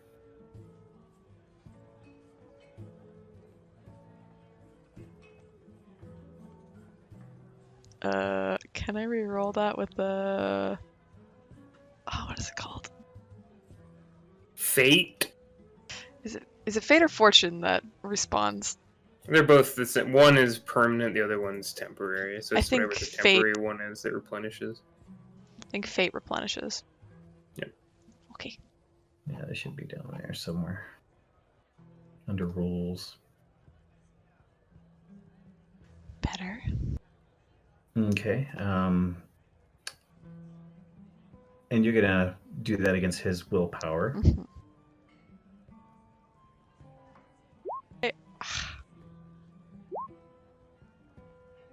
And his willpower, so he wins by a success level of +2, your +0. And he looks at you. Yes, well, I understand that you were just at the market. I'm assuming your provisions were taken care of, especially since the boat is leaving tomorrow morning first thing and you're back here at the tavern. I can't imagine there's much more from a provision standpoint that you'll be needing from me. Now, Since you are the only people that I can ask right now, since you are leaving sooner than any other ship out here, and you are going into the city, you're correct. I do need you. 7 gold coins per pound, and that's it. Otherwise, I'll just wait till next month and get it at 5. Lucian will hold up a finger. Right. Now, I'm not trying to drive a hard bargain here. 7, I believe, is a acceptable number. However, this is not our ship. So, I believe we may have to pay in order to bring cargo back. You understand? I'm not gonna load this back into a rowing boat and bring it all the way back down the river all by me onesies. You understand what I'm saying? So I believe there may be a fee to pay to the captain of the ship, Yeah, which is well, where my number of 9 came in. Lucian, I do not think that the captain will charge 3 gold per pound. That is quite absurd. it's a pound of rocks. If you can't carry a pound of rocks on board a ship, well, and he looks at you almost. You said per pound. What happens we come back with more than a pound? What happens we come back with 10, 20 pounds? And he looks over at Lewis, and Lewis just kind of shrugs his shoulders like, I have no idea. And he looks at all of you. Well, I can tell that you're not responsive to my very, very decent offer of 7 gold per pound. Thank you for your time. I'll pay for these drinks. And he pushes the bench away from the table and starts to stand up.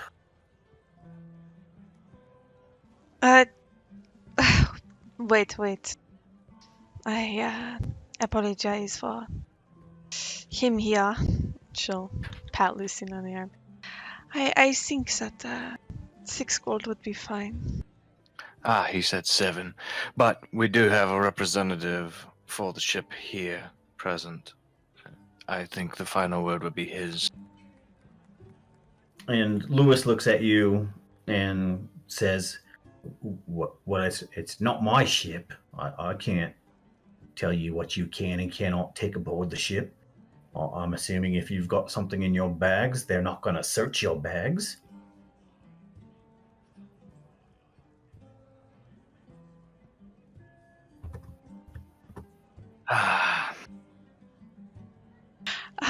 Again, pay no mind to my partner here. 6 gold is fine. And he looks at you as you say 6 gold. 6 gold? Yes, okay. And he puts his hand out to shake your hand, Juliana. And she reaches out to shake his. I know he said And- 7, but you're being an idiot. So he reaches out and your hand. 6 gold it is then. Very good deal, I must say. And he looks over at you, Lucian. You drive hard bargains. And he smiles and downs his drink and continues standing up and steps away from the table. I will send a man with the details of what we're looking for. He'll give those details to you before you leave in the morning. I want to thank you all and wish you safe travels. Juliana nods, and you have a good evening as well. And he nods and he looks at Lucian and smiles and tries to stifle just a little bit of a laugh as he turns around and walks away. Why wouldn't you let me charm the man? Because he was about to leave. Ah. Oh well. One less thing on our plates. Well, I guess, but I mean, we don't have to sell him all of the rocks. He said per pound, but he did not say all of it. And she kind of hits him on the shoulder. Maybe next time you should actually be charming instead of just demanding. Maybe next time you should just pull your bosoms out. Juliana looks shocked and offended. What do you mean by that? And he just flashes a wild grin, grabs her around the shoulders and pulls her in. Nothing. And gives her a kiss on top.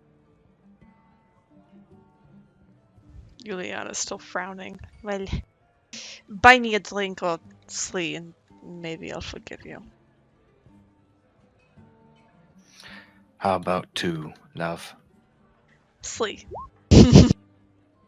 How about 1? Your negotiation skills, as before demonstrated, are very poor. 4. Alright, we're back to 0. That's fine. Let's just drink and be merry.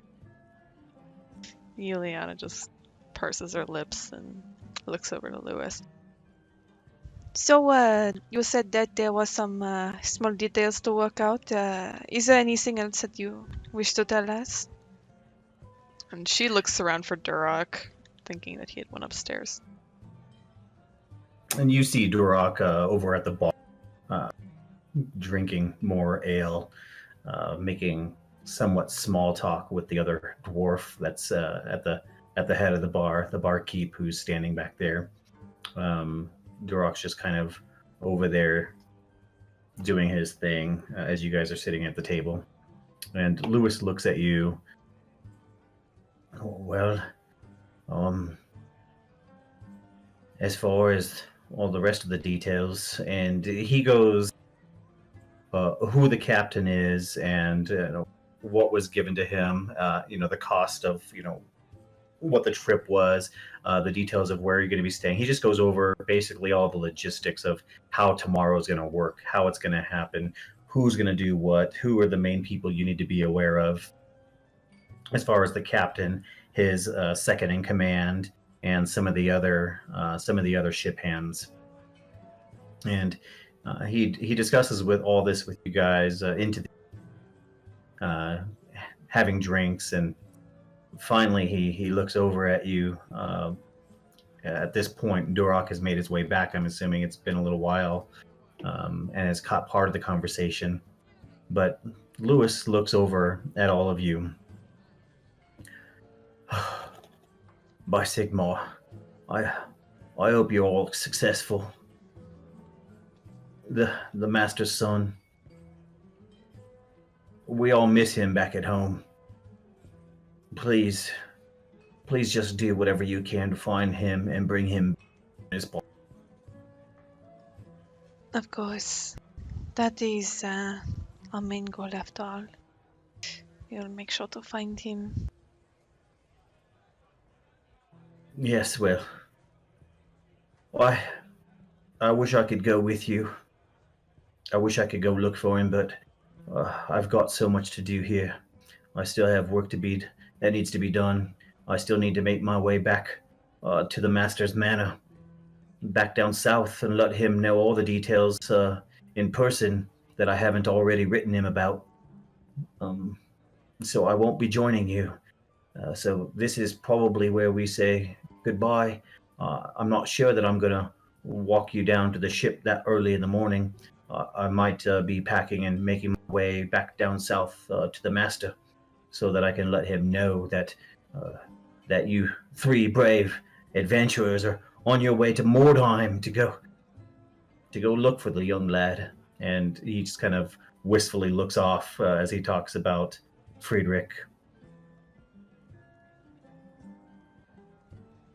Juliana smiles. It is fine that you not come with us, Louis. There's as you say, much important things that you have to do here. That is why you hired us, is to find the young master. And we'll make sure to bring him back here to you and to his father. Yes, well, I think I'm blessed by Sigmar that I met you all. I didn't know what I was going to do with so many people out in the countrysides fighting for coin. I'm just so lucky that you crossed my path. He's getting emotional. You can see as he continues drinking his ale. It seems the more pints he has, the more emotional he becomes. Juliana looks over to Lucian. Lucian will clasp him on the shoulder. Look, friend, as touching as it all is, you're beginning to cause a bit of a scene. Do you think maybe you could sit over at a different table or in the corner or something for a minute? He looks at you like, I'm sorry, Lucian. I've got to gather my things and get ready for my own trip tomorrow. I guess this is goodbye then. And he stands up and wobbles just a little bit as he stands up and puts his right leg back to catch himself and balance himself just a little bit. Yeah,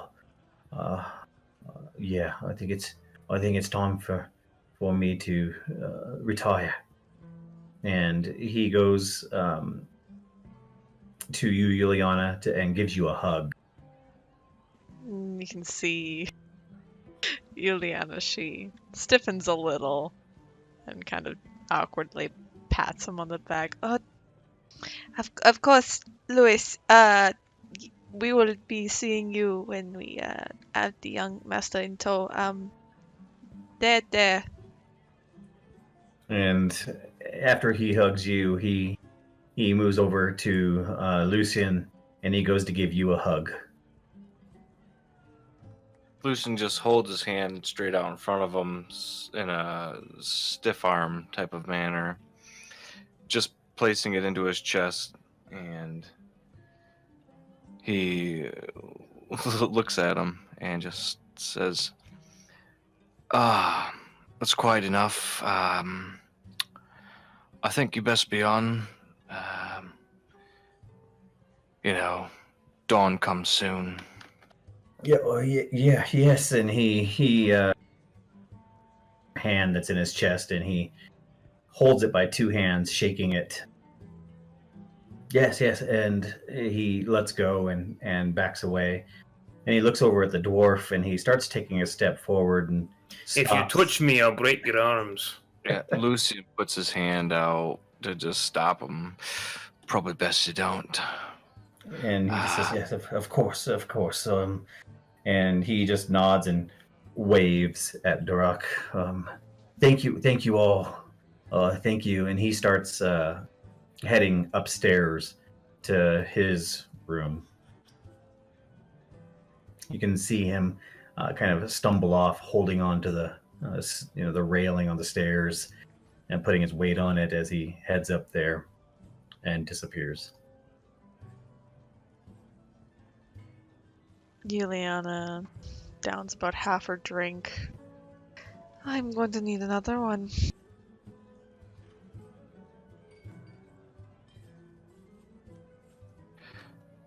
Is that a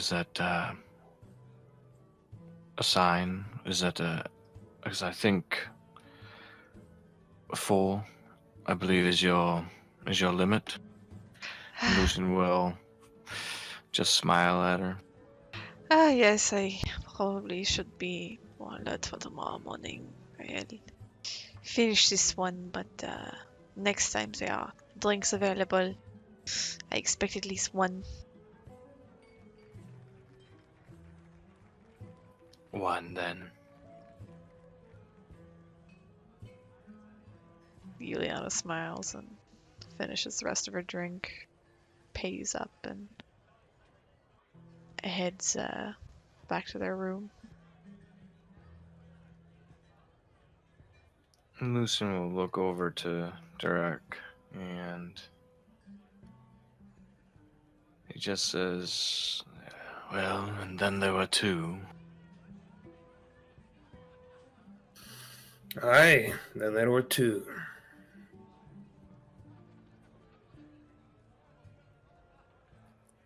And soon there will be one.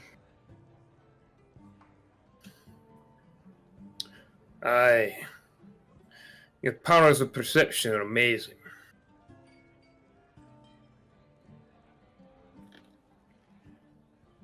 Yes, they are pretty amazing. Lucian will finish the glass that he's drinking. Well, best to bed for me. Don't die in your sleep, manling. Or do, then it's a two-way split. Right. I'd hate to deprive you my stunning good looks.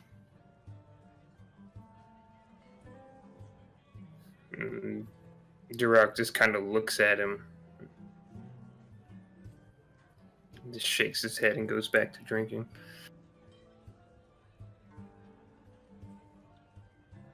And you hear the barkeep yell over at your table.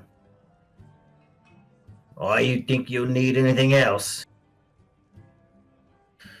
Another flagon. And he just curtly nods, gives you an affirmative nod, and turns around, and you can see him starting to pour another ale. Lucian just makes his way up to the bar and pays up, and then heads up to the room.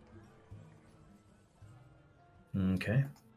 And you head out, and Duroc is left down here drinking. He sees all these humans. Some of them are passing out. It's getting later and later, and the place is thinning out just a little bit before Duroc finally decides at some point in the evening to go to sleep as well. Unless there was anything specific you wanted to do down here, Duroc. No, if there's no bar fight going on, probably go to sleep. Yep, so you make your way upstairs as well. So the night passes uneventfully, and before the sun is even up, the barkeep is gently tapping on your guys' doors. It was my understanding you wanted to be out of here before sunrise. Juliana wakes up and answers the door, looking down at the door. Oh, thank you very much for the wake up call. Much appreciated. Thank you. Yes, of course, my lady. And you can hear his feet padding away down the hall as he leaves the door. And again, Juliana will quickly get ready. Probably, again, shaking Lucian. It's time to get up.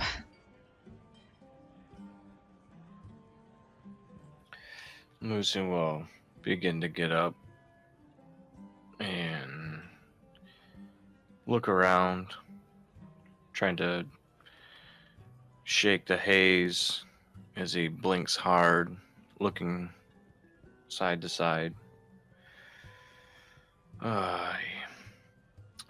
Time it is. Yes, I know it is a bit early and you need your beauty sleep and all that, but let's grab the dwarf and be on our way to the boats. Yes, right. Let's find Durak and be on our way then. Lucian quickly dresses and then scoops up the rest of his gear and pack. So you guys gather the things that you have here, and you go to the commons room where you find Durak asleep amongst probably 4 or 5 other guests, and you just hear him snoring loudly in there, loud enough that there's a couple of guests in there that are tossing and turning a little bit, trying to pull blankets over their heads. As Durak snores. Juliana looks to Lucian, tapping him twice on the shoulder before pointing over towards Durak. You go get him up. I don't know what he is like when he is awakening after being in an inn. Lucian looks around to see if there's anything that he might be able to toss over. I don't want to wake him either. Yeah, there's different things around. There's someone's boot. There's there's a sack of grain. There's a bucket. There's several things lying around on the ground. Lucian looks around at the things, just random. A boot now. We might get up ready to fight. Just fuck it. So Lucian kind of tiptoes over and just nudges him on the shoulder. What kind of unbracky filth wakes me from my... Oh. Manling. I take it it's the morning then. That it is. Time to move on.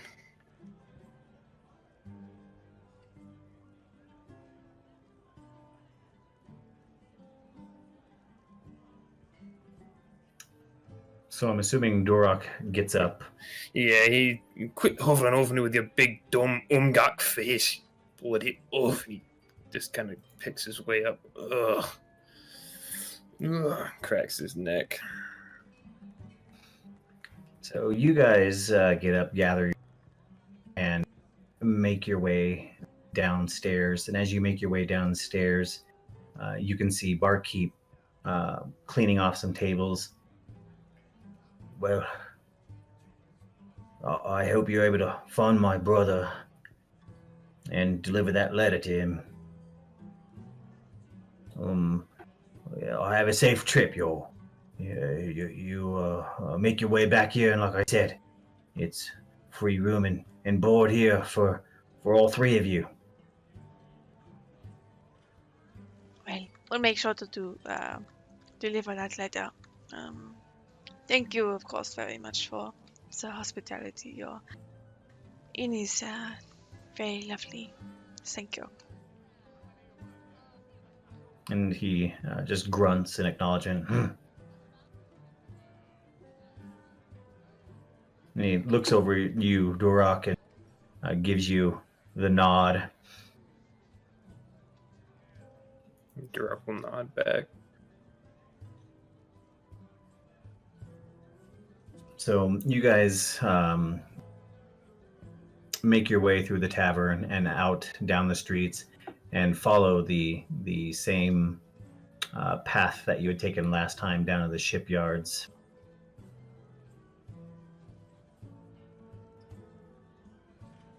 And as you make your way down to the shipyard,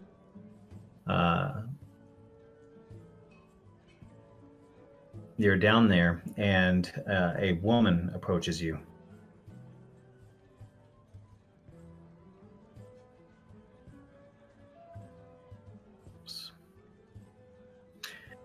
And she approaches you, and she she puts a hand up as she gets close to you to kind of get your attention.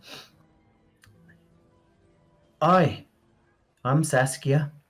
I understand you three are going to be our passengers. Hello there. I'm guessing you are working on the ship? Yes, ship. Is that what he told you? It's more of a boat, really, but we can call it a ship. That's okay. And he looks over at Durak. I'm sure to him it's a ship. It's a big tub on a bunch of water. Call it whatever you want.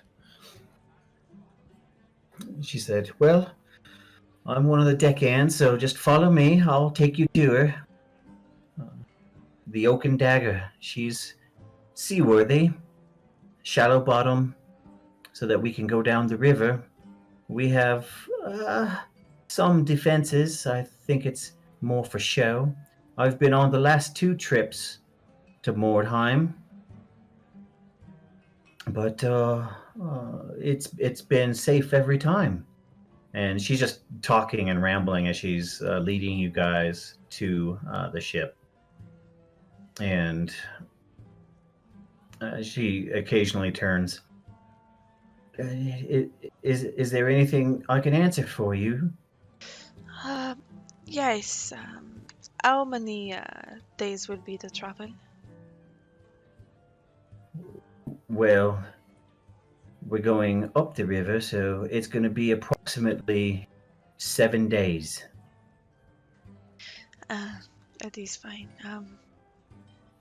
Also, as it is early, when we get on this ship, if you could show us to where the sleeping quarters are, that would be lovely.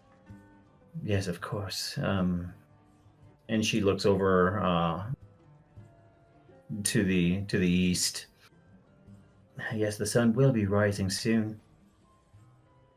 And as you look over there now, there's just the faintest orange glow on the horizon, as if the sun is about to come up.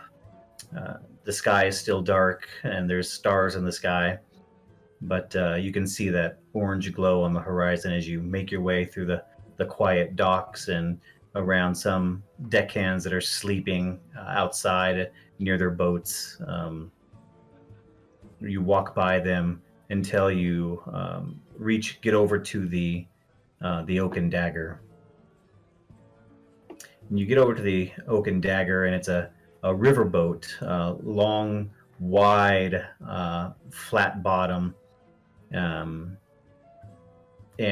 it looks like it actually has cannon ports up top along the railing, which takes you back just a little bit. And as you get closer, another man comes walking out.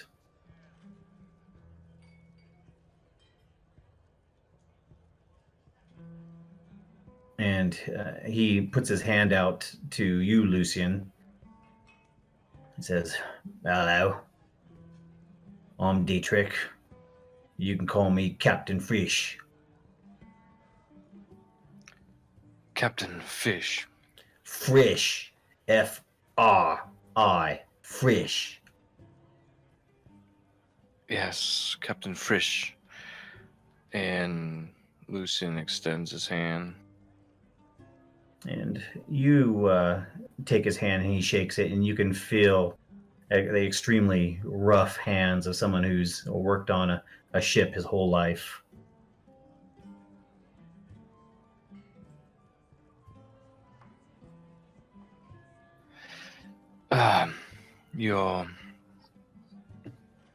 I'm sorry. What is her title? None? She doesn't have a title. Her name is Saskia. All right. Saxia? Yeah, was just telling us it's probably going to be about 7 days trip. 7 days, that's about right. Hopefully it doesn't take any longer than that. Yes, let's hope. So, are you anticipating any hang-ups or undesirables? I'm sorry. Anticipating undesirables. Well, we're always anticipating undesirables. That's why we've safely made the trip 5 times, because we're always ready.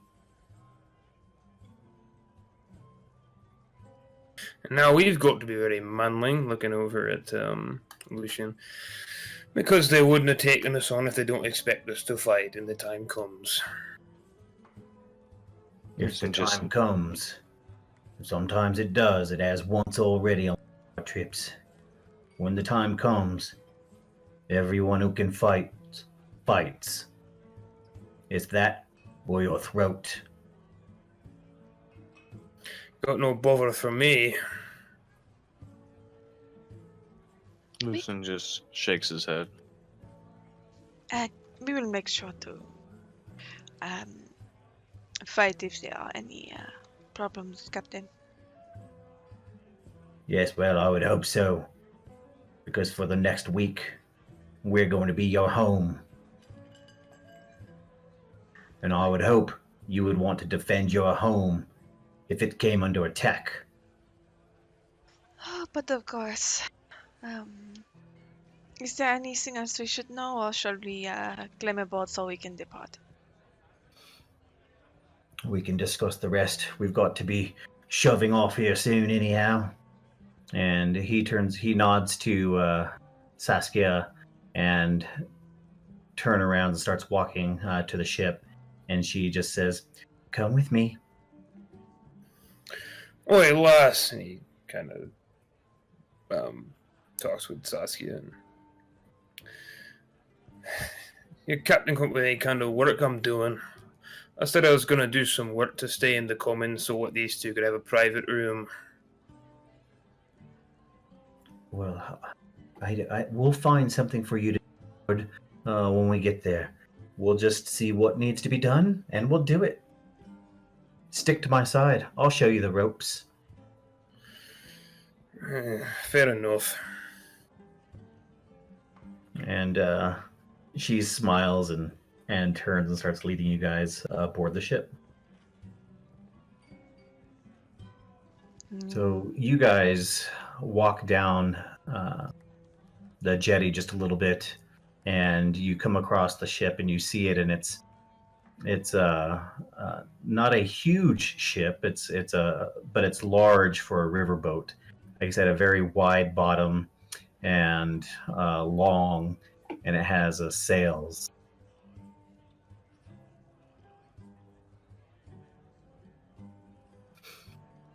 And as you make your way there, the captain is on board, his second in command, and Saskia are all there.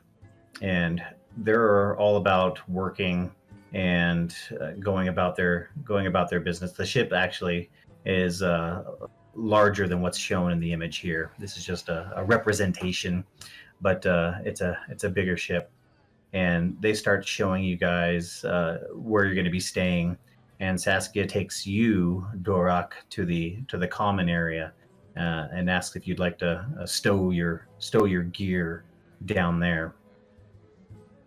So it's going to be completely safe. Every one of these men are vetted by the captain and his second. If it's not safe, I'll just find the bugger that took it and take his head. But, yeah, here you go.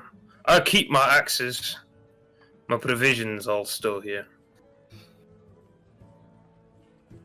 And as you're down in the commons stowing your axes and different things, Durak,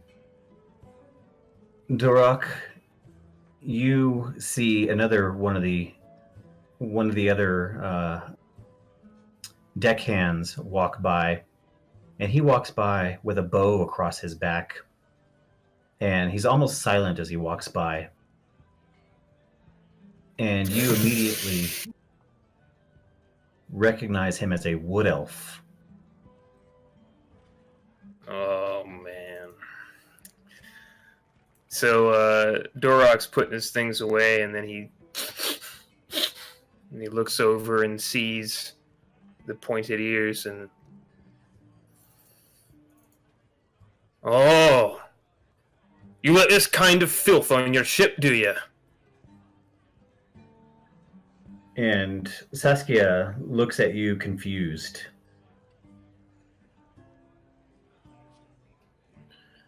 I'm sorry? This bugger right here, and point out the one walking by. You don't go walking away too fast. I got words for you, pointy ears. And you see him putting something on one of the bunks. And then he turns around, he looks right at you, says nothing, and walks right by you. Oi, I'm talking to you, boy! And then I'm gonna kind of grab him forcefully and try to spin him. Go ahead and make a dexterity check versus his dexterity. Oh, God. That's plus 20, so... Right? Yeah. Oh, I guess it's not, it's... Yeah, so it'd be... It doesn't matter. It's going to be, yeah. Did you put the plus 20 in? No, I didn't, but it would have Oh, been okay. SL0. It would have been a success, but at basic.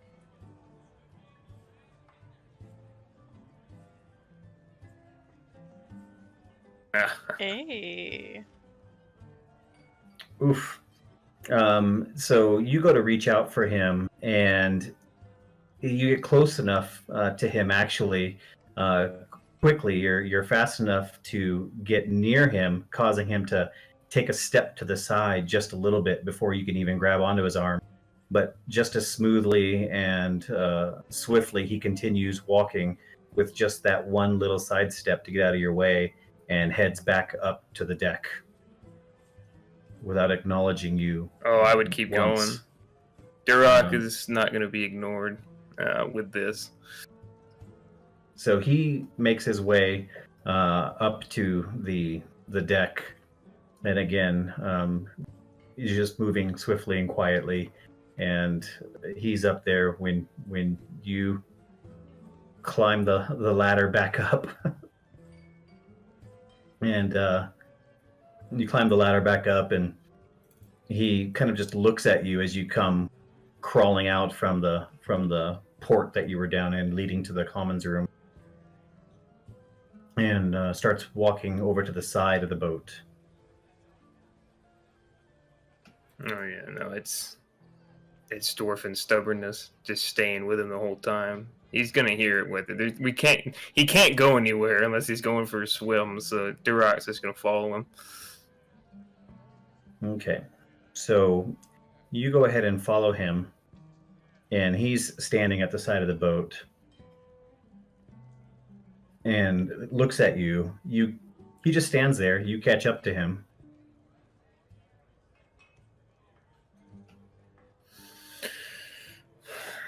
What's a bloody pointy ears doing here? Thought your kind stuck to where you belong. And he looks down at you and doesn't say anything to you. You got no tongue, do you? We can figure it out if you have one. You can start screaming when I start breaking your fingers, you bloody bugger. What do you think of that? And that's when the second in command walks in, and he says, "You're correct, Master Dwarf. He has no tongue. What is it you would like him to say to you?" Look at him, and just as well he has none. Elgi shouldn't be able to speak, or even walk, in my opinion. Direct spits on the deck. If you don't mind, I'll be keeping as far away from this trash as possible. And you can see the elf look at you, and he looks you up and down and goes back to looking out across the water. And you've just noticed now that he's tying a knot around the railing. He's been standing over here actually working on something when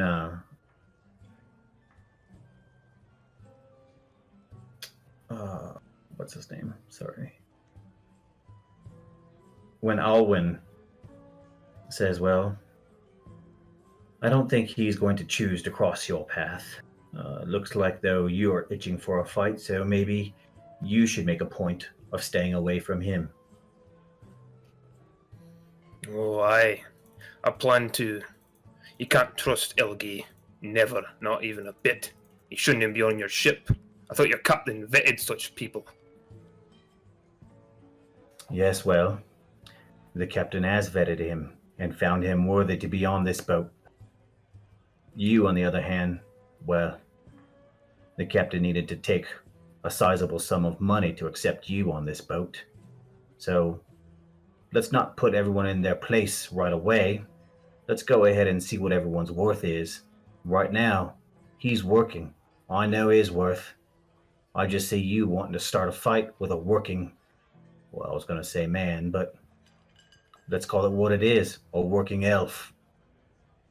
And give me a bloody job and I'll do better than the elf any time, any place. Yes, well, why don't you start back here then, Master Dwarf? And he starts leading you back down here and into a separate area downstairs.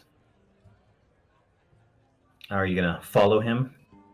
I'll stare the elf one more time and then go back to, again, spit on the deck and go back to following the second. And you follow Alwyn, and he reaches into a small closeted space, and he pulls out a swab on the end of a stick. And he says, "Yeah, this is how you can help. A lot of people, for whatever reason, like to spit on the deck of this ship even though we're over this water. Why don't you start by cleaning that up?" And Durak takes it and begins swabbing the deck. Very good. And I hope that keeps you busy enough to keep you from starting a fight. No promises. And he just raises an eyebrow, looks at you, and turns around and walks away, making his way to some of the other people, talking to them. And Juliana, Lucian, you guys doing anything in particular while all this is happening? Juliana kind of saw the drama kind of happen underneath, see Durak chase Wood Elf upstairs. She kind of leaves it and shakes her head. "I'm too tired for this." And makes her way. Is Saskia still down there? Yes. Yeah, she just looks to her. "Do you mind showing us where we can put our things in, where I can rest my head for an hour or two?" Yep, and she takes you to your cabin. You guys get a private cabin due to the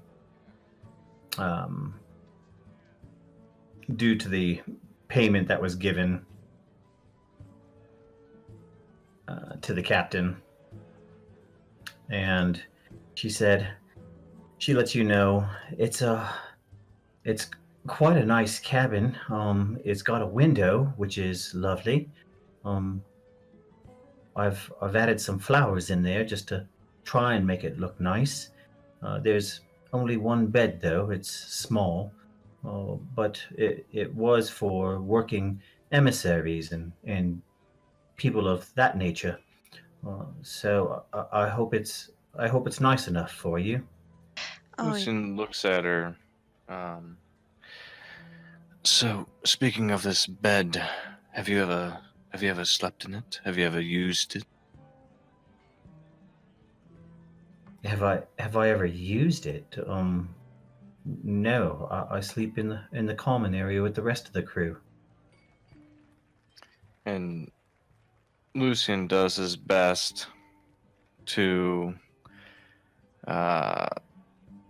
just smile, and he winks at Juliana. Would you care to lay with us later? You can test the bed out that way. Excuse me. I don't think I quite understand. Juliana just looks to Lucian and steps closer to him, so her shoulder's beside his. Uses her hand, it's kind of hidden behind, to smack him on the back. It is fine. I think Lucian was just kidding. Right, Lucian?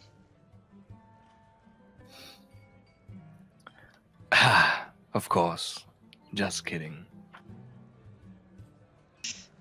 Don't worry about it, Saskia.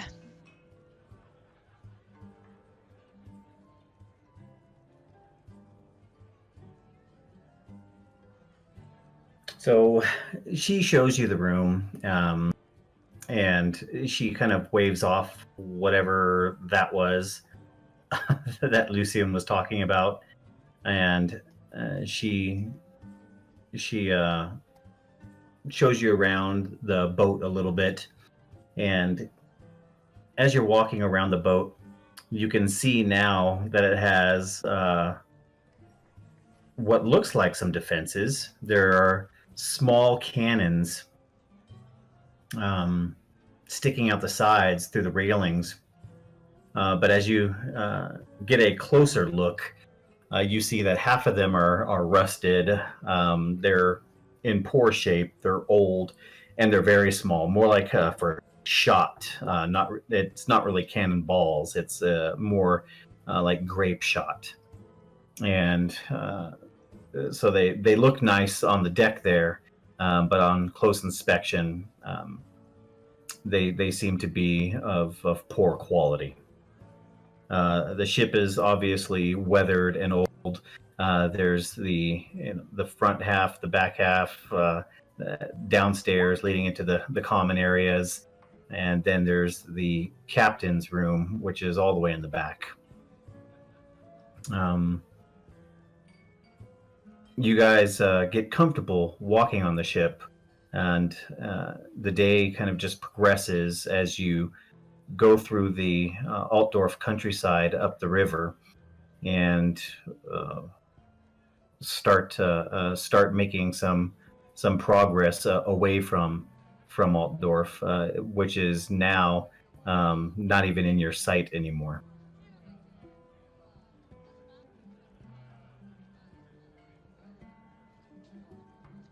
Juliana spends, after having a nap, a lot of her time is kind of leaned on the side of the boat, looking out to the water. His arms kind of crossed.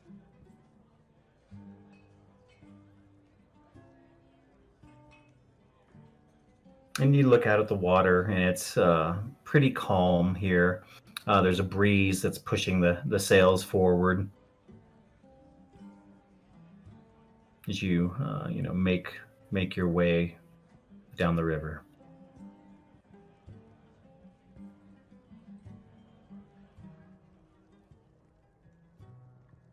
Are Dorak or Lucian doing anything? Lucian's just going to be walking around the ship and doing his best to sort of inspect everything, just to get a sense of his bearings and surroundings. And you're walking around, and as you're walking off either drinking or mopping a deck somewhere, Juliana, you're standing there looking off the, and as you're looking off the side, you get approached. You get approached by Saskia, and She looks over at you. So, I know it's none of my business, but what is your intention in Mordheim? Oh, well, there's a few things that we are going to do. Check up on our friend's brother. We are going to, let's see, apparently collect some rocks and go searching for another friend's son.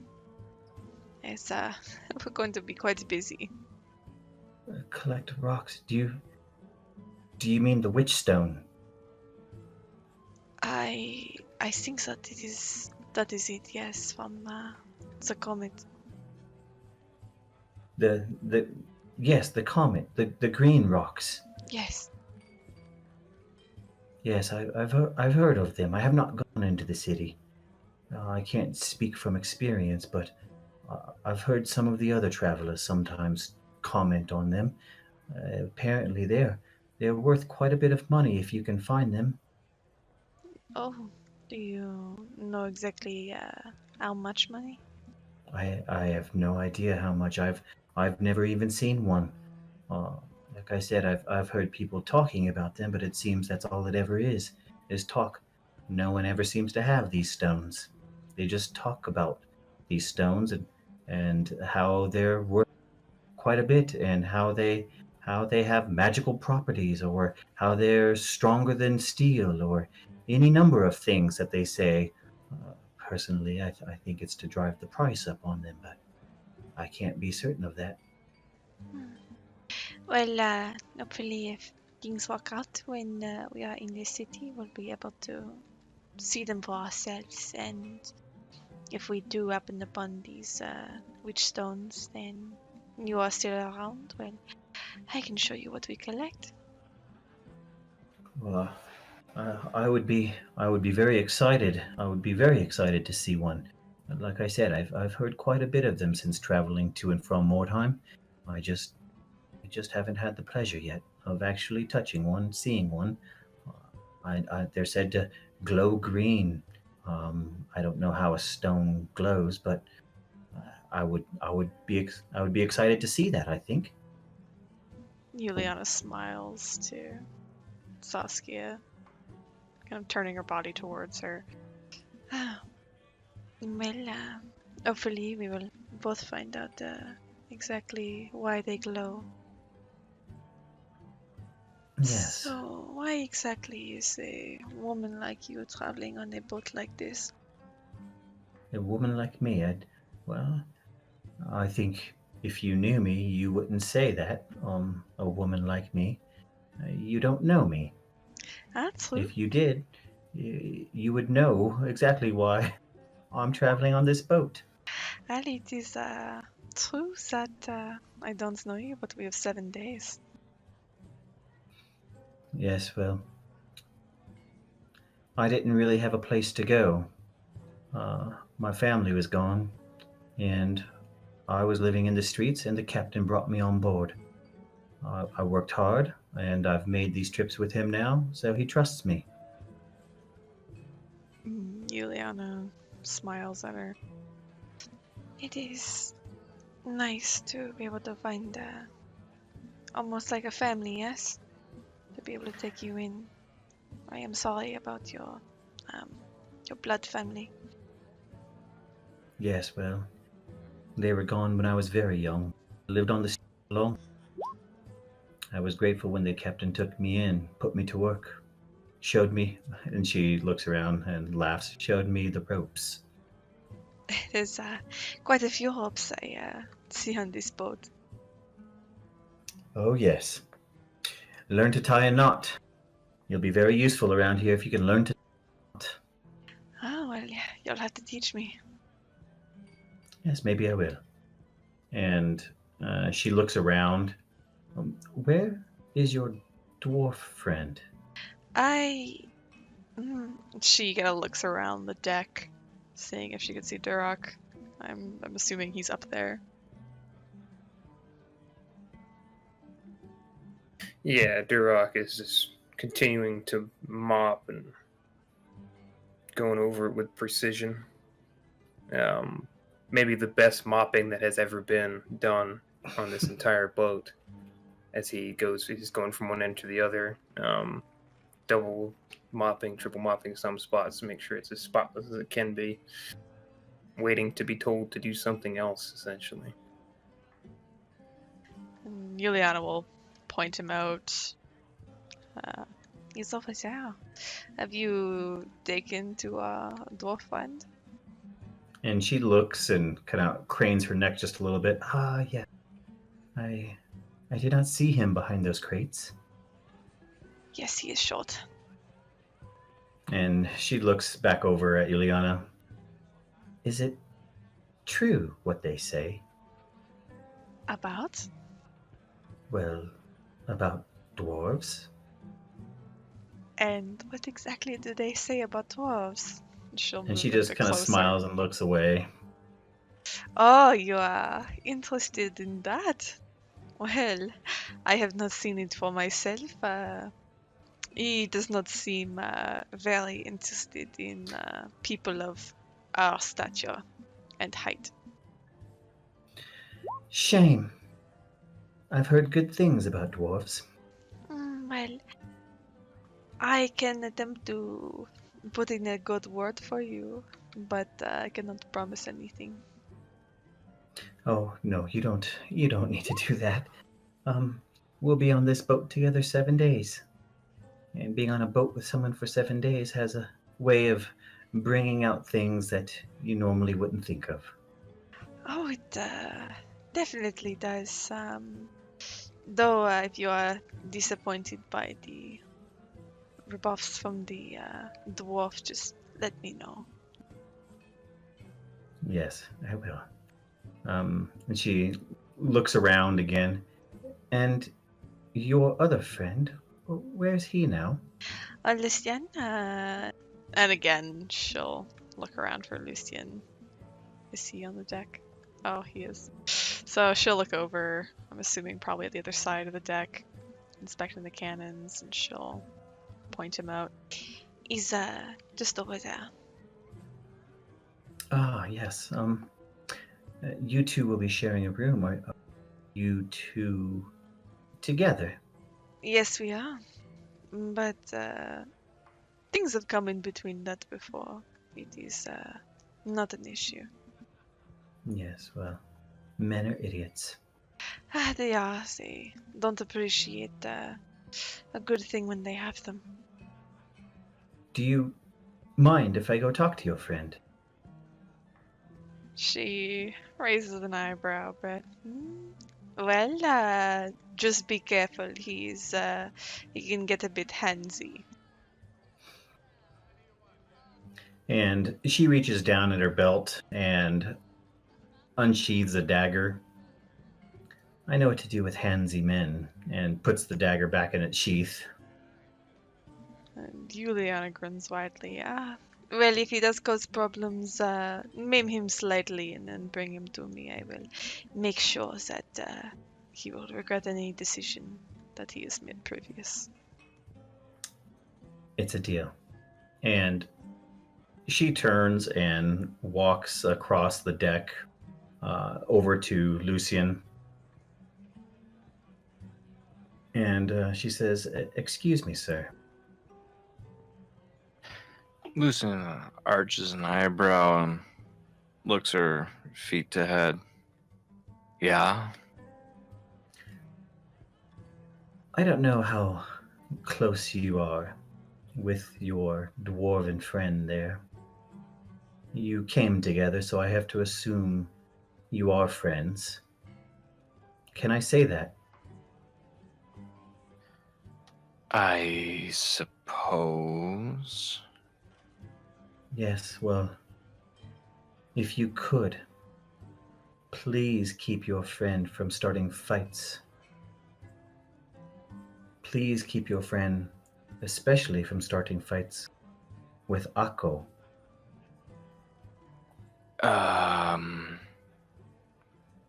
Who's Akko?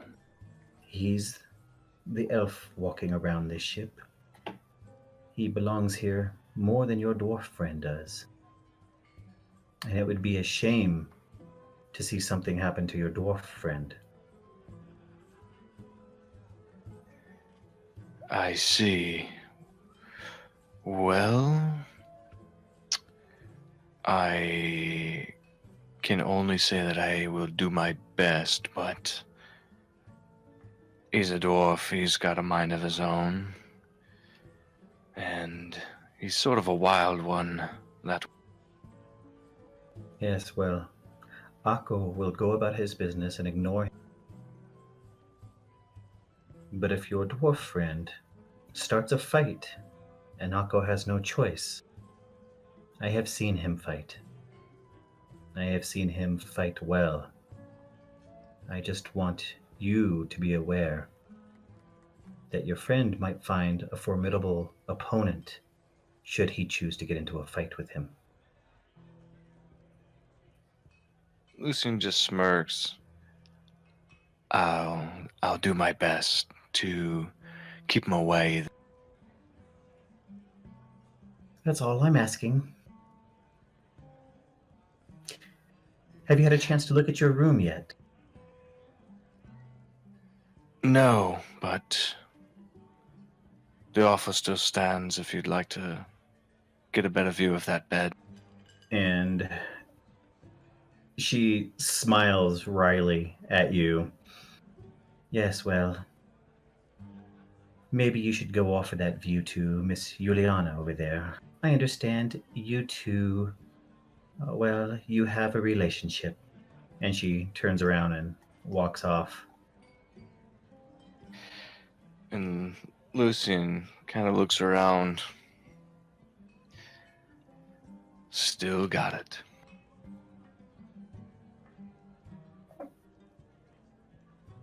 And as you're continuing with your duties, Dorak, and the other two are going about the ship, the captain walks up.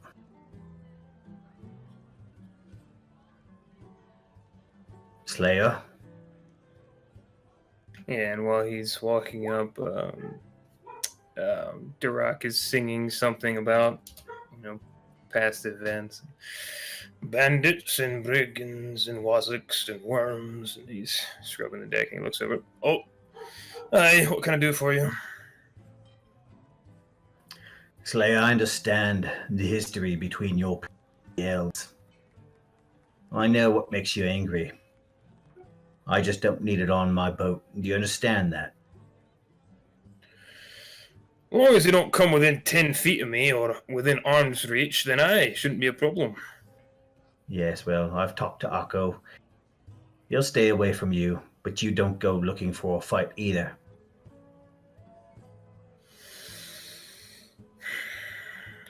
I'll do my level best since we're on the boat. But if he's off the boat, I make no promises. If he's off the boat, something terribly wrong has happened. He's either defending it or running from it while it sinks. Oh, then it's not your problem anymore. But Yes, aye, you're Captain, right. you've got no problem from me on the ship. So long as he don't come near me, I've got no cause to deal with him.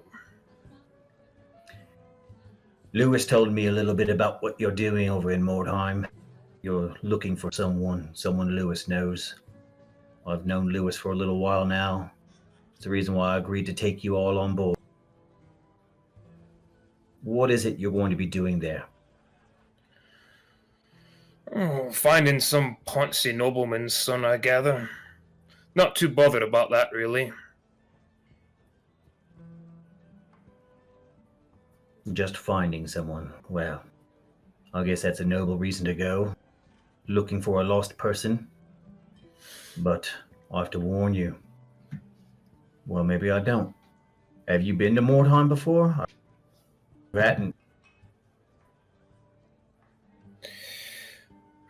I've heard it's full of terrible things. That's the reason I'm going. That and for the money. I've never understood you slayers. Looking for death and gold. Need gold to look for death. Finding death's expensive. Have you seen the prices these days at inns? And he just kind of chuckles at that. Yeah, I guess you're right, Slayer. Listen, when we get to Mordheim, we're going to unload our crates, get our payment. We'll be there maybe a day or two, and then we are heading back to Altdorf. I can't make any promises that you'll have a ship to come back on. Immediately, anyways. We'll be back next month, just like usual, or another ship will be in a week or two. But we will be docked there for about 2 days. If you can find that boy in those 2 days, you have a ride back. Well, if I don't see you in 2 days, and I don't see you in a month, then I'll never see you again. Well, I reckon that's probably true. In any case, we'll get you there safely. And we'll leave you to your business once you are there. You do what you need to do. Come find us if you can. I'll ride back with you. Aye, sounds fair to me. And he looks around. It looks around at the ground, the deck. You've done some nice work here. Maybe the sea life is for you. No, I wouldn't be on this tub if I didn't need to be. I was a fisher, dwarfs where I'm from, but never went on boats, just fish from the shore. Yes, well, once we get into some deeper waters, there's some good fishing there. Go ahead, throw a line out, see what you can catch. We shouldn't be there in but another day. Might take you up on that. Looks around. The womanling, the one that is the deckhand. And knowing that the only other woman on here is Saskia. Saskia? Yeah, what about her? Aye, that's the one.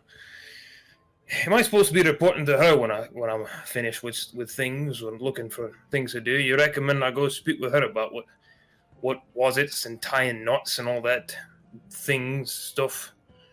Well, since you want to fight with my other deckhand, yes, I want you to go to her. Right then. She good at what she does. Of course she's good at what she does. I wouldn't have her on my boat if she wasn't good at what she does. Everyone on this boat is good at what they do. Even my elf. He's better at being an elf than he is anything else. But you seem a decent man. I'll take your word for it. Yes, well, if pirates decide to show their face, you'll be glad for his bow. Think he'll be happy for my axe. Sounds like you two would make a great team. Me working with an Elgie. Not willingly. Yes, I know, and that's why you'll report to Saskia. Aye. Well, And he kind of looks around at the deck one last time as he's starting to walk away. Very good job indeed. Thank you. And just as you guys are all milling about, you've been out on the water for the majority of the day. Evening is coming, and you look off in the distance, and along the shoreline, you see what looks like a smaller boat with some flames on it. It's a much smaller boat, but you do see flames coming off of the boat, and it's alongside, slightly tipped towards the shore.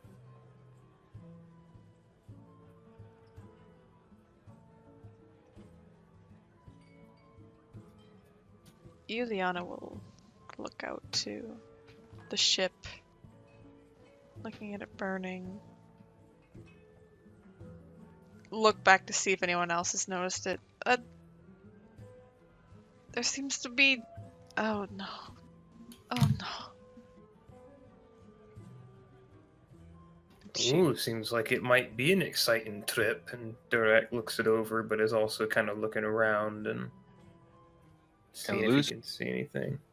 Lucian starts looking around elsewhere in the river, up and down the river, to see if there are any signs of another ship present.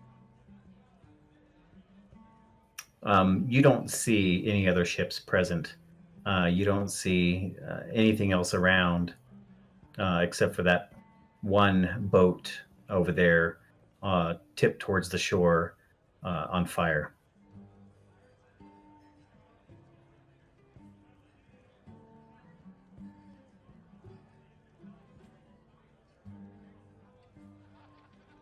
Juliana's gonna keep her eyes out, seeing if she can see anything on the shoreline. And you don't see anything specific on the shoreline. As you start getting closer, you guys aren't horribly far away, but you're too far away to actually get out and do something unless you guide the ship over there. The captain is already on the at the helm, and he's looking that direction, and you can hear him yelling to Saskia and to Alwyn about what's going on. And as you get closer and you start passing by, you see the ship. It's on fire. It's tilted off to the side towards the shore. And it's getting darker, and the water is running under you, and the water is getting dark to where you can't see down in it. And it's getting just a little more stagnant. And that's when Alwyn comes back up and reports to the captain. I don't know if there are any more survivors.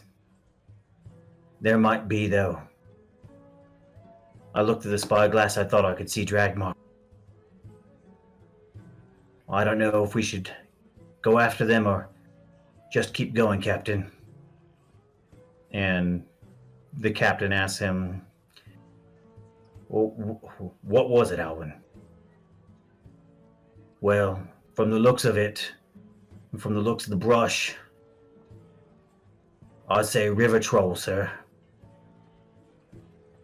And he looks at him and looks down, just kind of grabs his chin.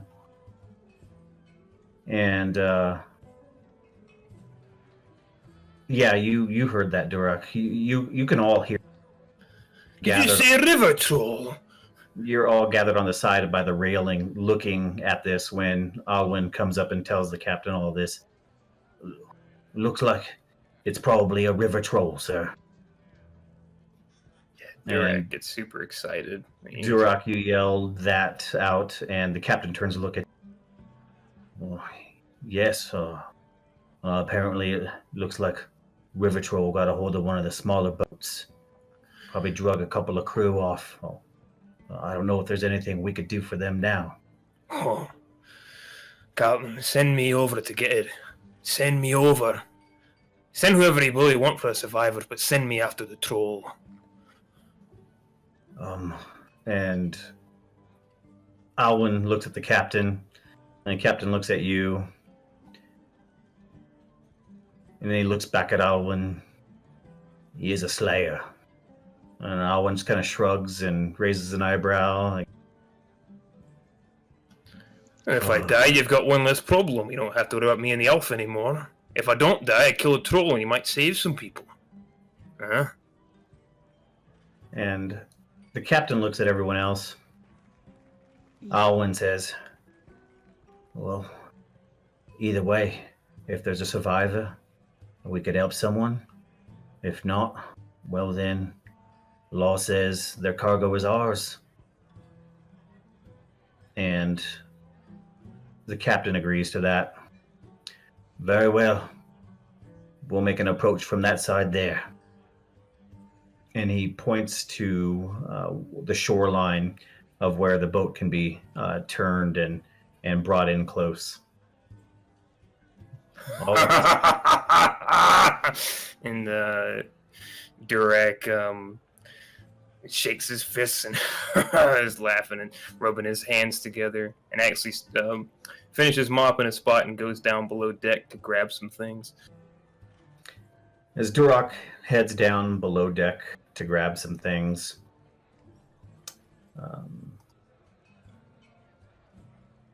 Saskia looks to you, Juliana, and says, I've never seen a troll. I have not either. I've heard they're very dangerous. I don't know that I like that. Look at that boat. And she points to the flaming boat. And Juliana puts a hand on her shoulder, comforting her. It's okay. We have a slayer with us. There's going to be nothing wrong. She smiles at her. You don't have to worry. And as you get closer to the shore, the boat gets in as far as it can until you guys have to jump out into the water. And as you jump out in the water, to everyone else, it comes basically up to your chest almost. Duroc, there's a small dinghy that's thrown in that you hold on to and use that to kind of get across. But you're out there, you especially excited to get in there, and the water is dark and the light of the day is disappearing. The fire on the other boat seems to be getting brighter. And as you prepare to head to the shore,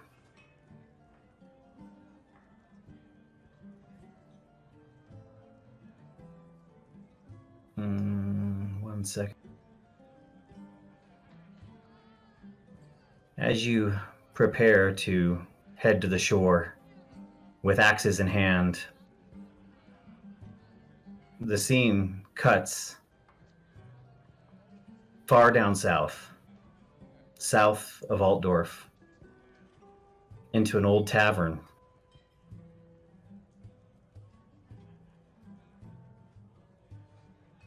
And in that tavern, a familiar face stands there, talking to a woman.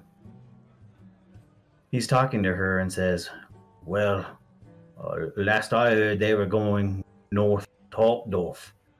Something about looking for work there. And the woman looks at him and says, well, very well then. I'll make my way to Altdorf. Thank you, sir. And he says, no problem, my lady.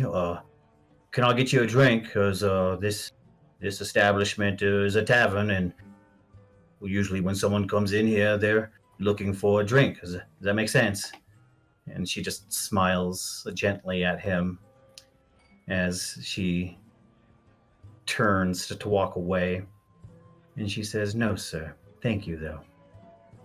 I'm on a mission. I have some runaways to find. And then from there, the scene goes black.